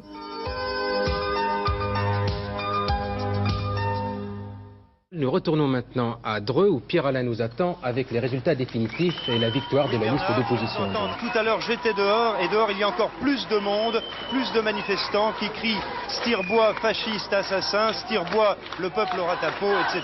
Tous ces slogans-là. On me signale également des incidents dans un quartier Brusquement, populaire. on découvre que le Front National est une force politique importante et non pas le groupuscule que ce mouvement avait été pendant une dizaine d'années. Les immigrés, c'est eux qui sont au centre de la bataille municipale de Dreux. Elle n'est plus une simple affaire locale, mais un vrai débat national. Un débat qui ne peut plus se limiter aux seuls immigrés, car il pose plusieurs questions essentielles, telles que l'intolérance et le racisme. Et pourquoi le Front National devient une force politique importante en France? Parce que Jean-Marie Le Pen, son leader, a l'idée, qui lui a été soufflée par d'autres évidemment, mais a l'idée de parler des immigrés et d'entrer en guerre contre l'immigration. Et il va en faire un thème avancé et se dire que si le Front National a du succès du côté de la critique et la haine de l'immigration, peut-être aussi qu'en regardant du côté de l'immigration, on trouve des choses importantes. Et pour comprendre un autre aspect de cette renaissance de l'antisémitisme en France, il faut regarder ce qui s'est passé dans l'immigration depuis la fin de la Seconde Guerre mondiale, là encore. Au sortir de la Deuxième Guerre mondiale, experts et hommes politiques sont persuadés une nouvelle fois que l'appel à l'immigration est indispensable pour la reconstruction. Ils créent donc l'Office national de l'immigration. Il fallait ce qu'on appelait des OS, des ouvriers spécialisés, pour faire marcher les usines dans des tâches sans aucune qualification. Un OS, c'est comme dans le film de Charlie Chaplin sur les temps modernes, c'est celui qui fait toujours le même geste.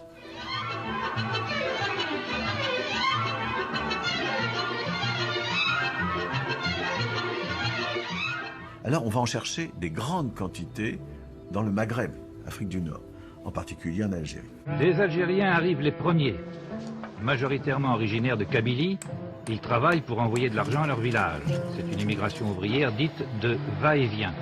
Les femmes et les enfants suivent très rapidement les hommes. Cette immigration ressemble à un véritable exode. Et à ce moment-là, commence à apparaître un phénomène dont on ne prendra conscience que beaucoup plus tard, c'est au sein même de cette population qui a beaucoup de ressentiment, où il y a beaucoup de racisme, qui a le sentiment qu'ils ont été victimes de la colonisation, puis ils ont été exploités par l'industrie, maintenant ils sont au chômage, ils habitent dans des banlieues qui deviennent difficiles,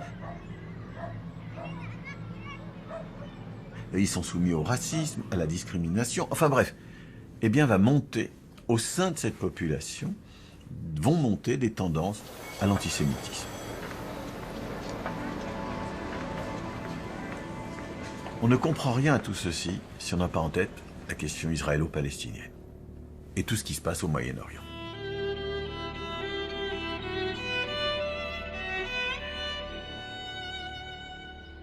Comment le conflit au Moyen-Orient en est-il venu à occuper une place aussi importante en France?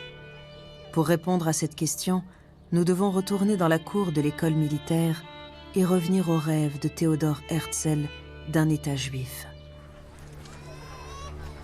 Mais son rêve a eu un coût exorbitant. Quelques 700 000 Palestiniens, hommes, femmes et enfants, ont fui ou ont été contraints de fuir et sont devenus des réfugiés. Il leur fut interdit de revenir sur leurs terres. Leurs villages ont été détruits et leurs villes reprises. Les Palestiniens désignent cet exode de 1948 par le terme Nakba, ce qui signifie catastrophe en arabe. Cet épisode n'a depuis cessé de hanter les nouvelles générations israéliennes et palestiniennes. Plus de 70 ans après l'exode de 48, les petits et arrière-petits-enfants de ces premiers réfugiés commémorent le jour de la Nakba. Ils défient les soldats israéliens postés le long de la clôture séparant Israël de la bande de Gaza, ainsi qu'en Cisjordanie, exigeant le droit au retour.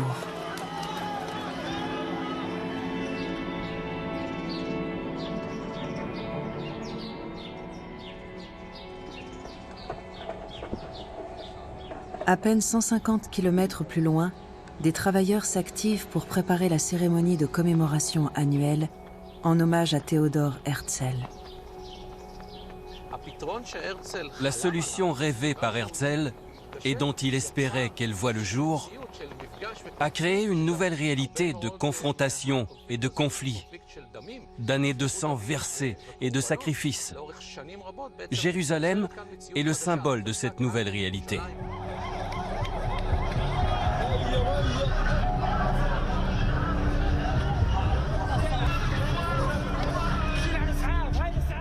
La vision de Herzl, comme une vague, se brise de nouveau sur ce rocher de division et de conflit. Le conflit entre le rêve sioniste et la population palestinienne a des répercussions bien au-delà d'Israël. Il s'exporte dans toute la région, y compris au Maghreb, détruisant les relations fragiles qui existaient entre les centaines de milliers de Juifs habitant dans le monde arabe et leurs voisins non juifs.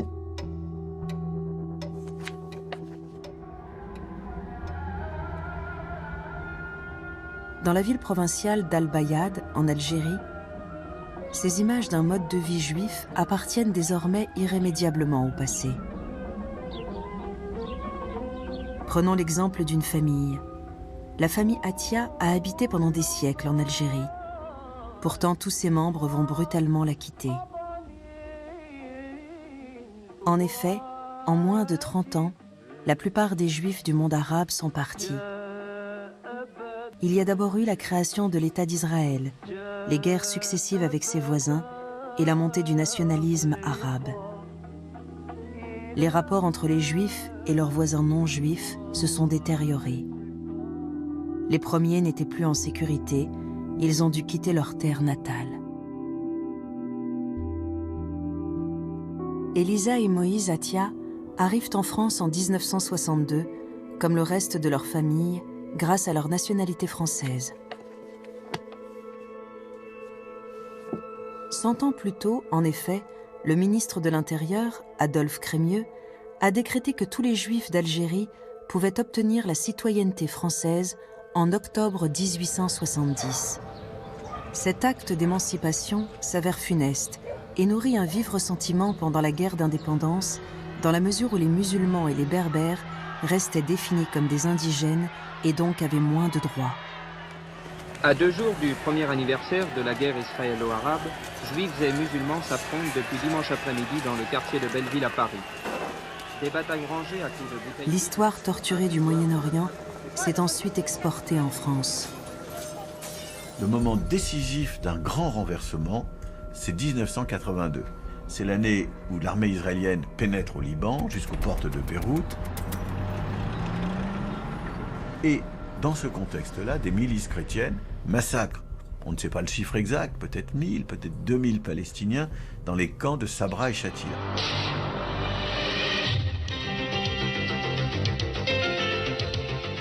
Mesdames, Mesdemoiselles, Messieurs, bonsoir. Beyrouth, la ville martyre, a touché aujourd'hui le fond de l'horreur. Nous avons vu, ont-ils rapporté, plusieurs centaines de corps jonchant les ruelles et les maisons des bidonvilles. Et ça va être le début, en Israël aussi, mais surtout dans des pays comme la France, ça va être le début du désamour par rapport à cette politique et parfois même par rapport à cet État. On est là pour manifester notre colère, aussi pour demander au gouvernement français de cesser sa collaboration, à l'Europe de cesser sa collaboration avec Israël. Dans le monde, résistons, tous ensemble, résistons. Israël, depuis 67, fait toujours la même chose. Non, non, non. Et je tue. Et le monde entier fait semblant de pleurer, range son mouchoir et range chez lui.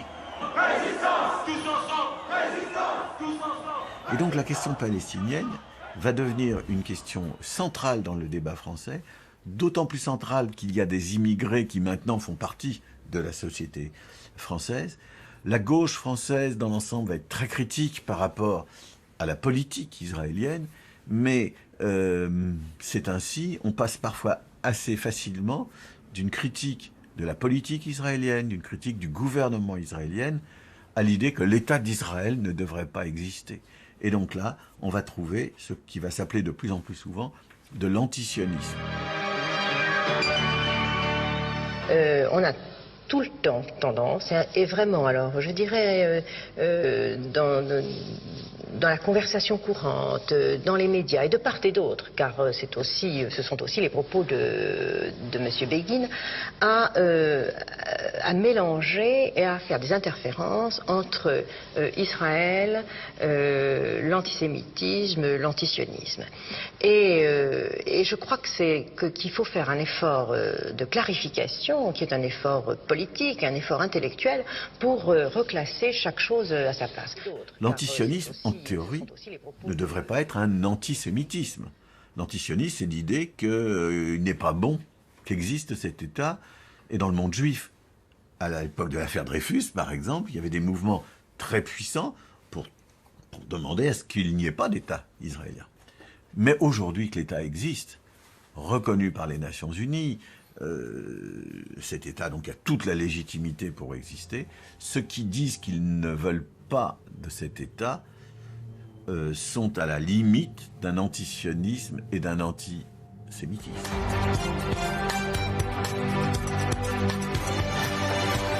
Une fusillade éclate dans cette école juive de Toulouse. Un tireur à scooter fait 4 victimes. Le 19 mars 2012, un jeune Français d'origine algérienne fait irruption dans une école juive à Toulouse, tuant 3 élèves et leur instituteur. Myriam Monsonego, Gabriel et Arié Sandler, le rabbin Jonathan Sandler. Dans l'appartement de Mohamed Merah est retrouvée cette affiche représentant les enfants de Gaza sous l'étoile de David. Il dit avoir assassiné les enfants juifs pour venger ceux de Gaza tués lors des opérations militaires israéliennes.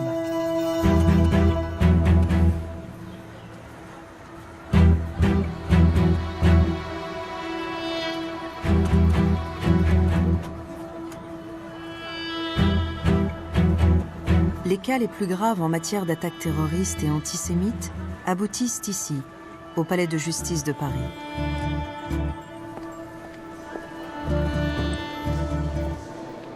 C'est ici que Mark Weitzman, écrivain et journaliste, est venu couvrir le procès du frère de Mohamed Merah. Le procès d'Abdelkader Merah était le premier procès du terrorisme en France et qu'il est arrivé après la grande vague d'attentats terroristes qui a frappé le pays entre janvier 2015 et la fin de l'année 2016.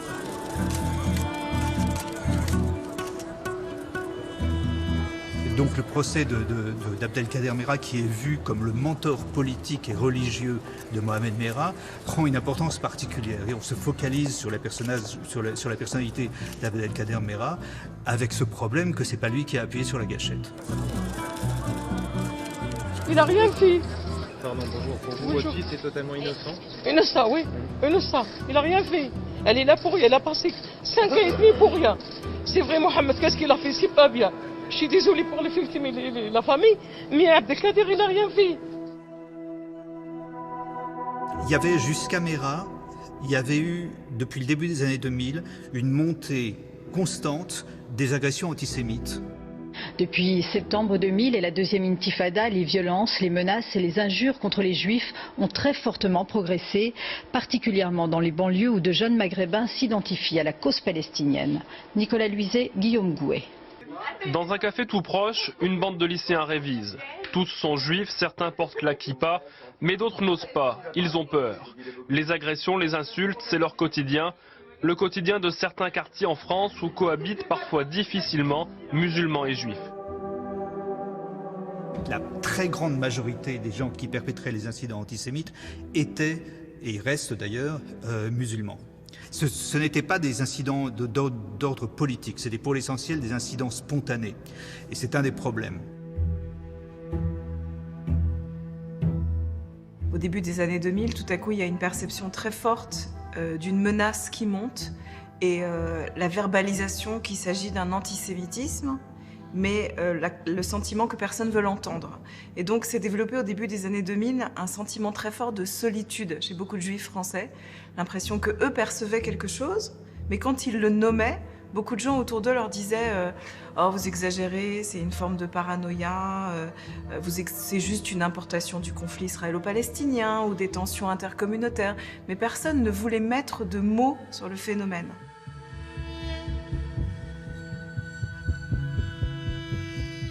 Les premiers meurtres sont arrivés très vite.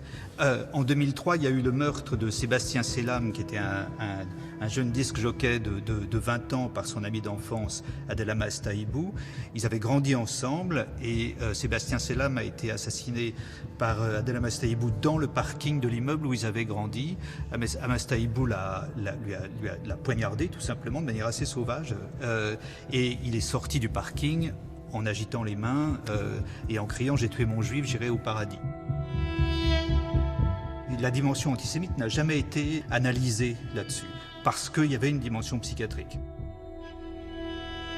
Avant d'être retrouvé agonisant près d'une voie ferrée en région parisienne, Ilan Halimi a été persécuté, torturé par Youssouf Fofana et son gang des barbares, simplement parce qu'il était juif.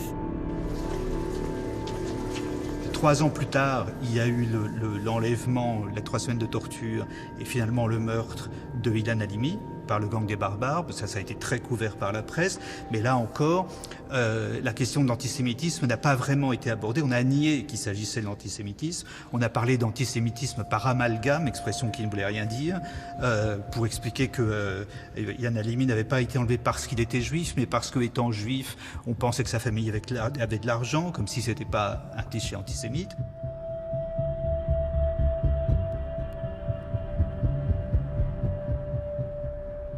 Toujours dans l'antisémitisme, une capacité à ce que se rapprochent, sur cette base de la haine des Juifs, des gens que tout sépare. Et pour bien le comprendre, il faut regarder du succès de ce comique qui s'appelle Dieudonné.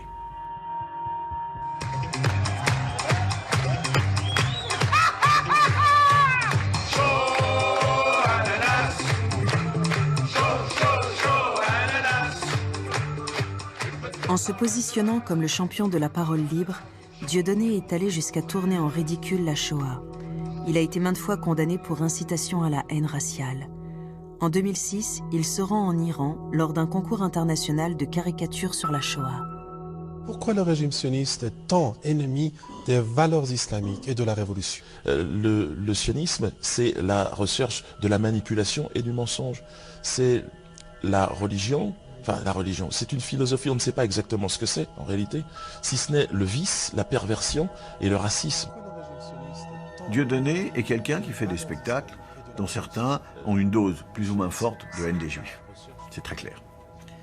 Et quand on regarde qui va à ces spectacles ou qui s'intéresse à ce qu'il produit via Internet, via des réseaux sociaux, etc., on s'aperçoit qu'il a un public extrêmement composite, qui peut aller de l'extrême droite, Jean-Marie Le Pen est allé, écoutez Dieudonné, jusqu'à l'extrême gauche, la plus pro-palestinienne qui soit.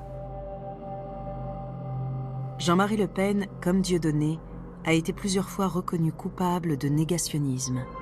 Lorsque vous avez parlé de points de détail, vous avez regretté à un moment donné ou à un autre? Pas du tout. À aucun moment. À aucun moment. Ce que j'ai dit correspondait à ma pensée, que les chambres à gaz étaient un détail de l'histoire de la guerre, à moins d'admettre qu'elle soit la guerre qui soit un détail de vous des chambres à maintenez gaz. ces propos? Oui, absolument, je les maintiens. Des millions de morts, c'est un point de détail. C'est pas 1 million de morts, c'est les chambres à gaz. Dieudonné a inventé et popularisé la quenelle, un salut nazi inversé qui a été adopté comme un geste contre le système. Il a en réalité un double sens. L'idéologue d'extrême droite, Alain Soral, ici avec Dieudonné, a présenté à Berlin les vraies origines du geste. Parmi ces clichés, nous avons aussi trouvé une photo d'Alain Soral, proche de Dieudonné, ici, au mémorial de l'Holocauste à Berlin. Provocation? Appel à la haine? Allô? Monsieur Soral, bonsoir. Nous décidons de l'appeler. Avouez, monsieur Soral, que vous entretenez une certaine ambiguïté quand vous le faites dans un endroit aussi symbolique, ce geste, que le mémorial de la Shoah. Pas pour moi. Pour moi, c'est symbolique de rien du tout. Ça veut dire, vous les sionistes qui vous servez de la Shoah pour nous terroriser, nous empêcher de critiquer un État de type néo-nazi, qui est l'État d'Israël actuel. Cette manipulation, ce chantage ne marche plus. C'est ça que ça veut dire. Alors nous, on dit oui, on a le droit de parler de tout, même de ça, et on vous emmerde. Vous entendez bien ma phrase? On vous emmerde, voilà.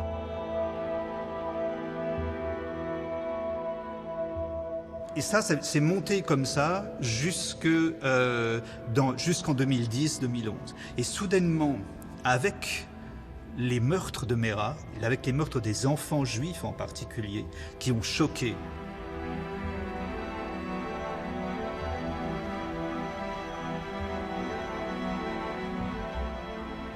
Le moment le plus emblématique, c'est incontestablement Toulouse, l'assassinat des enfants.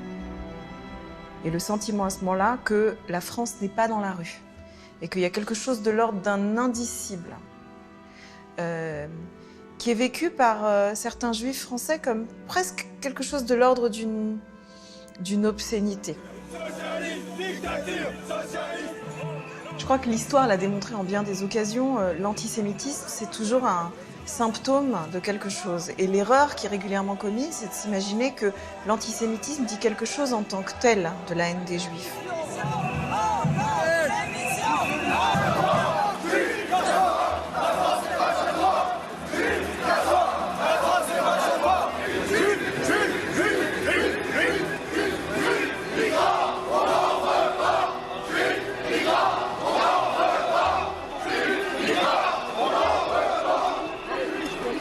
Au départ, on frappe les Juifs, et en réalité, c'est une répétition générale.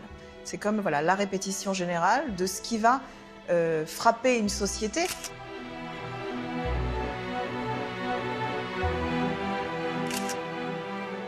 Alors comment l'expliquer? Il y a sans doute 1000 façons de l'expliquer ou d'essayer d'analyser ce phénomène, mais je crois qu'une de ces explications, c'est que le juif, il représente, et c'est la particularité du marqueur juif, on va dire dans la conscience collective, c'est que le juif, c'est quelqu'un qui est à la fois moi et pas moi. Il est l'autre, mais il est comme moi. Et donc, frapper le juif, c'est commencer à frapper les premiers marqueurs d'altérité dans la société.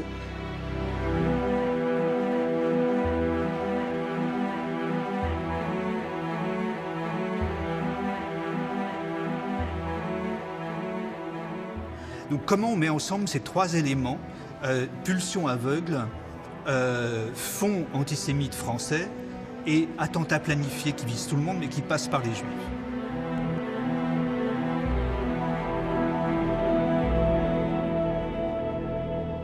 Y a-t-il un lien entre des expressions tellement différentes de l'antisémitisme? L'appartement de Mireille Knoll, la scène du crime, peut-elle nous aider à y répondre? Ces débris muets peuvent-ils nous fournir d'autres indices sur les motivations des assassins, du moins sur leur état d'esprit?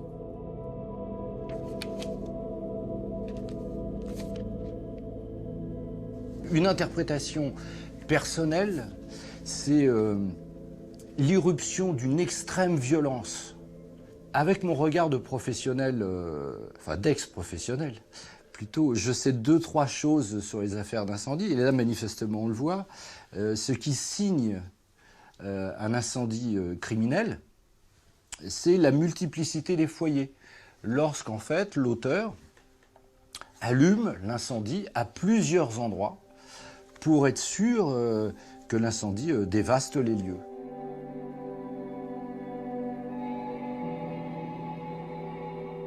Le recours à l'incendie, si on exclut donc la volonté de faire disparaître les traces, peut avoir une autre explication dans cette volonté de détruire encore davantage, peut-être de néantiser l'environnement de sa victime, peut-être aussi, dès lors qu'on imagine que l'auteur et la victime se connaissent et eu des relations, se soient vus, peut-être qu'en fait on a aussi l'envie, quelque part, de faire disparaître ce passé commun. C'est-à-dire qu'on a détruit les relations, on détruit les lieux dans lesquels on a pu avoir des relations communes.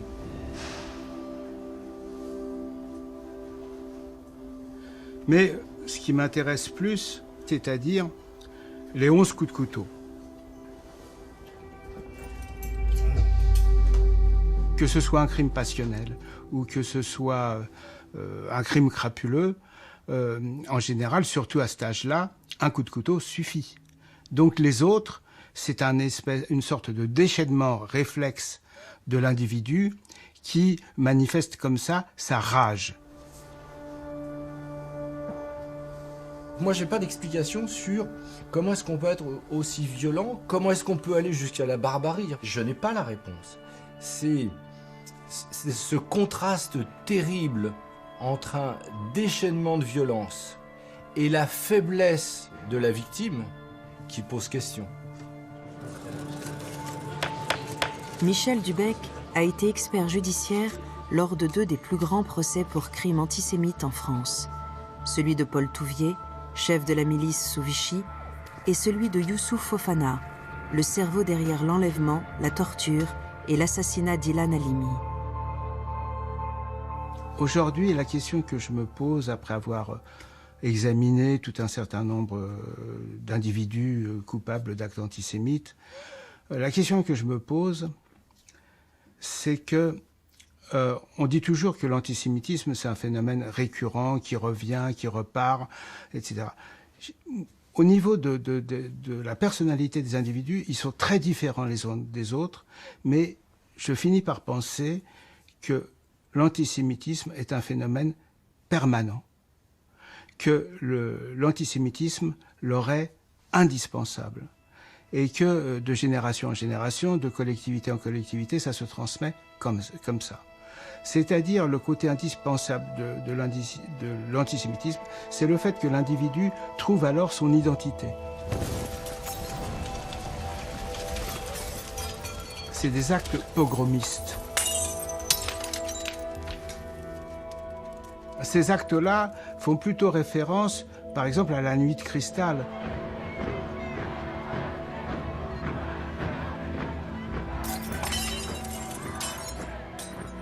Ou à des pogroms comme il y en a eu à Kishinev, en Roumanie, enfin, etc.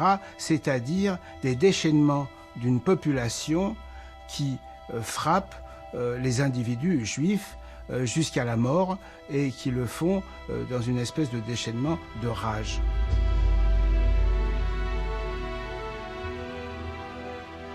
Et ces actes ponctuels aujourd'hui, bien sûr qu'ils ne sont pas le fait d'un pogrom de population, mais ils sont analogues dans le passage à l'acte pour les individus, ils sont analogues à un pogrom. Quand un individu veut montrer lui qu'il est antisémite, et il ne peut le montrer qu'en tuant un juif. Voilà. Sinon, j'ai pas la preuve. Sinon, t'as pas fait ce qu'il fallait. C'est ça le phénomène.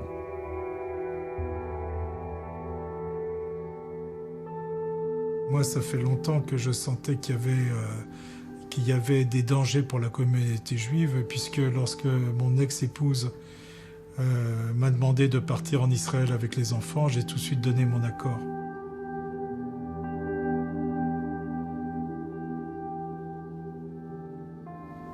Les gens ont peur. Les gens ont peur et s'enfuient. Donc, oui, j'ai eu plus confiance que mes enfants soient en Israël qu'en France. C'est malheureux à dire. Hein. L'immeuble où habitait Mireille Knoll n'est plus le même depuis son assassinat. Les voisins ne veulent plus parler à des inconnus. Lors de la cérémonie de commémoration, au cours de laquelle un arbre a été planté en son souvenir, beaucoup de voisins n'ont pas osé venir. Mireille Knoll, votre voisine, en présence de toutes celles et ceux qui l'ont aimée et respectée. Comme si le virus de la peur avait contaminé la communauté. On fait l'interview de cette manière parce qu'en fait, pour une question de sécurité et surtout d'insécurité dans le secteur où j'habite, je ne peux pas me permettre de faire cette interview autrement que comme ça. Et cette pauvre Madame Knoll, c'est quelque chose qui me poursuit régulièrement. Et le fait d'habiter sur place me perturbe énormément parce qu'à chaque fois, je ne peux pas l'oublier de fait. Et à chaque fois, je revois cette scène que je n'ai bien sûr pas vécue, mais J'imagine ça.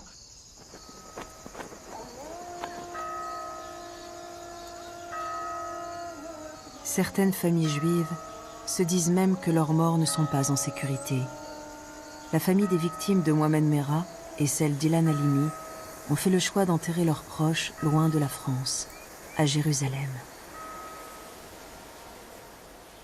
Tout cet état d'esprit que j'ai maintenant, ça a commencé bien avant, pour l'histoire d'Ilan Halimi. Et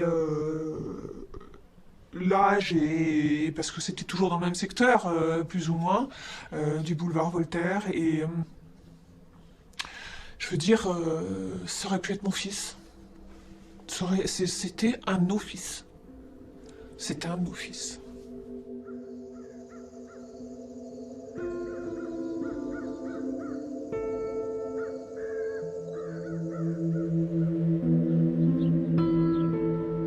Quelques jours avant le meurtre des enfants juifs à Toulouse, Mohamed Merah avait tué 3 soldats français, Ibn Ziaten, Mohamed Legouad et Abel Chenouf.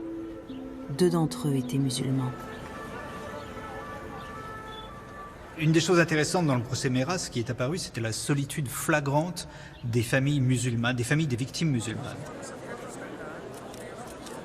Et c'est intéressant de comparer ce qui s'est passé avec elles, avec ce qui s'est passé pour les victimes juives qui sont venues témoigner. Quand les victimes de l'école Ozar HaTorah sont venues, elles étaient accompagnées par une partie des responsables du CRIF régional. Elles ne sont pas venues seules. Elles étaient très encadrées et il y avait beaucoup de solidarité. Quand Madame Ibn Ziaten sont venues témoigner, elles étaient absolument seules. Non seulement il n'y a pas eu d'imam, aucun imam n'est venu, mais aussi aucun des chevaliers blancs de la lutte contre l'islamophobie n'a jugé bon de faire le déplacement pour montrer sa solidarité avec des musulmans victimes de terrorisme.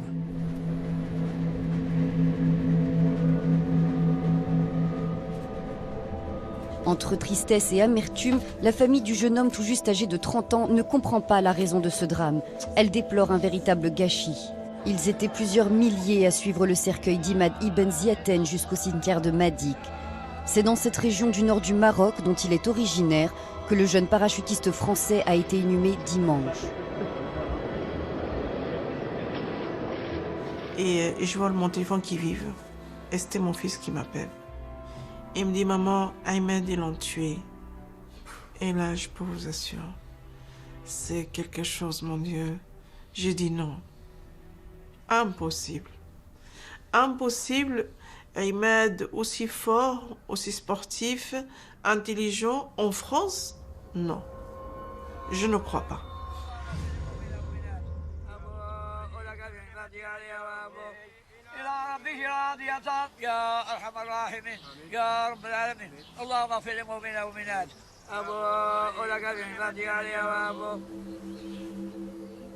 J'ai fait 3 rêves. Le premier rêve, il me dit, maman, lève-toi.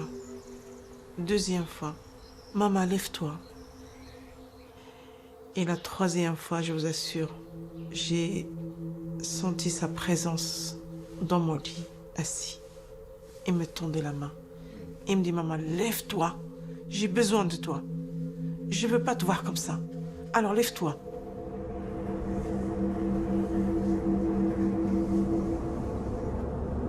Je vais souffrir. Mais je vais m'engager. Et c'est comme ça que je suis partie. J'en ai souffert, ça c'est sûr.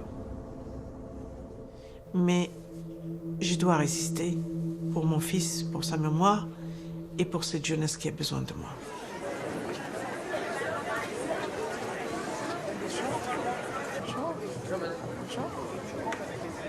Quand je me suis trouvée dans cette cité, j'ai tombé sur un groupe de jeunes. Il m'a dit, madame, si Mohamed Merah savait que votre fils il est musulman, il ne l'aura pas tué. Je dis, écoutez, musulman ou non musulman, on ne doit pas prendre la vie à quelqu'un. Je vous remercie. Merci, monsieur Dami. Merci. Et c'est comme ça que je pars aujourd'hui dans les écoles, dans les prisons, dans les foyers, dans les quartiers, avec les parents. Viens aussi. Viens. Ah bon. et d'avertir ces jeunes de ne pas tomber dans cette secte terroriste. Parce qu'aujourd'hui, la jeunesse est très fragile. Viens, je vais te serrer le bras.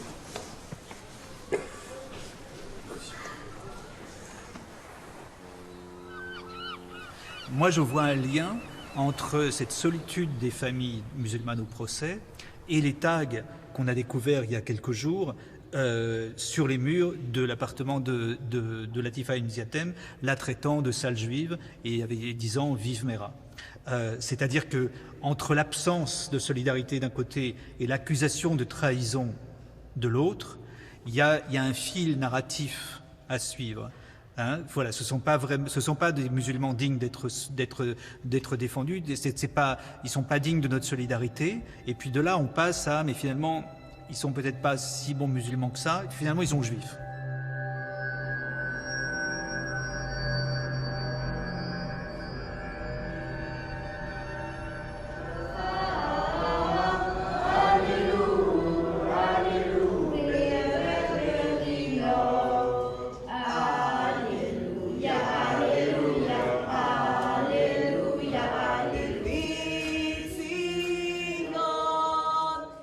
En fait, ce à quoi on a assisté, et moi je l'ai perçu comme rabbin de communauté ces dernières années, c'est à une montée d'une angoisse collective, bien entendu, et l'entrée dans une nouvelle réalité qui est devenue notre norme et qui est tout sauf normale.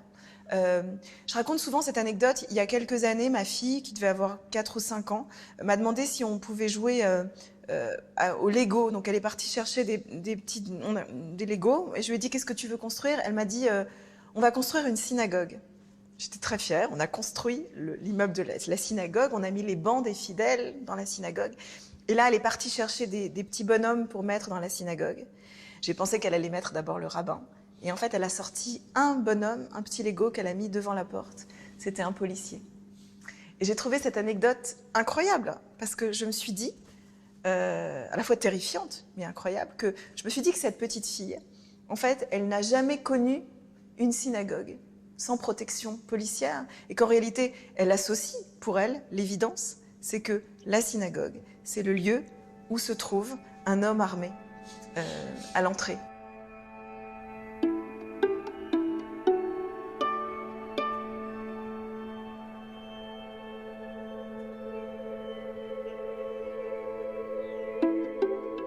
Cette réalité anormale est devenue la norme. Et moi, je me souviens que dans les jours qui ont suivi Toulouse, et puis ensuite, dans les jours qui ont suivi l'attentat de l'Hyper Cacher, je reçois un nombre incroyable de coups de fil, notamment de journalistes, qui me disent « Qu'est-ce que vous allez faire? Est-ce que vous allez rester? Est-ce que vous allez partir ?» Et cette question, elle est à mes oreilles obscène à ce moment-là, parce que la question n'est pas de savoir quelle est la marque de ma valise et à quel moment j'achète mon billet d'avion. La question est de savoir tous ensemble qu'est-ce qu'on fait pour que nos enfants soient en sécurité? Qu'est-ce qu'on fait pour que le bateau France ne coule pas?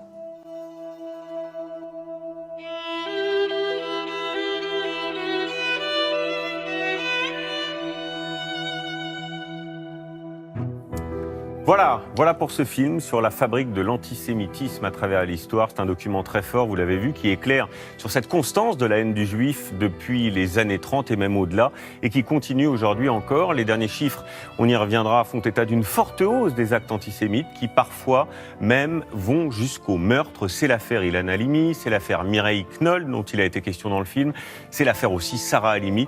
On l'évoquera ce soir. Ce qui se passe en ce moment dans notre pays est grave et on va donc en parler maintenant avec nos invités en plateau et tâcher d'apporter bien des réponses à cette mécanique de la haine.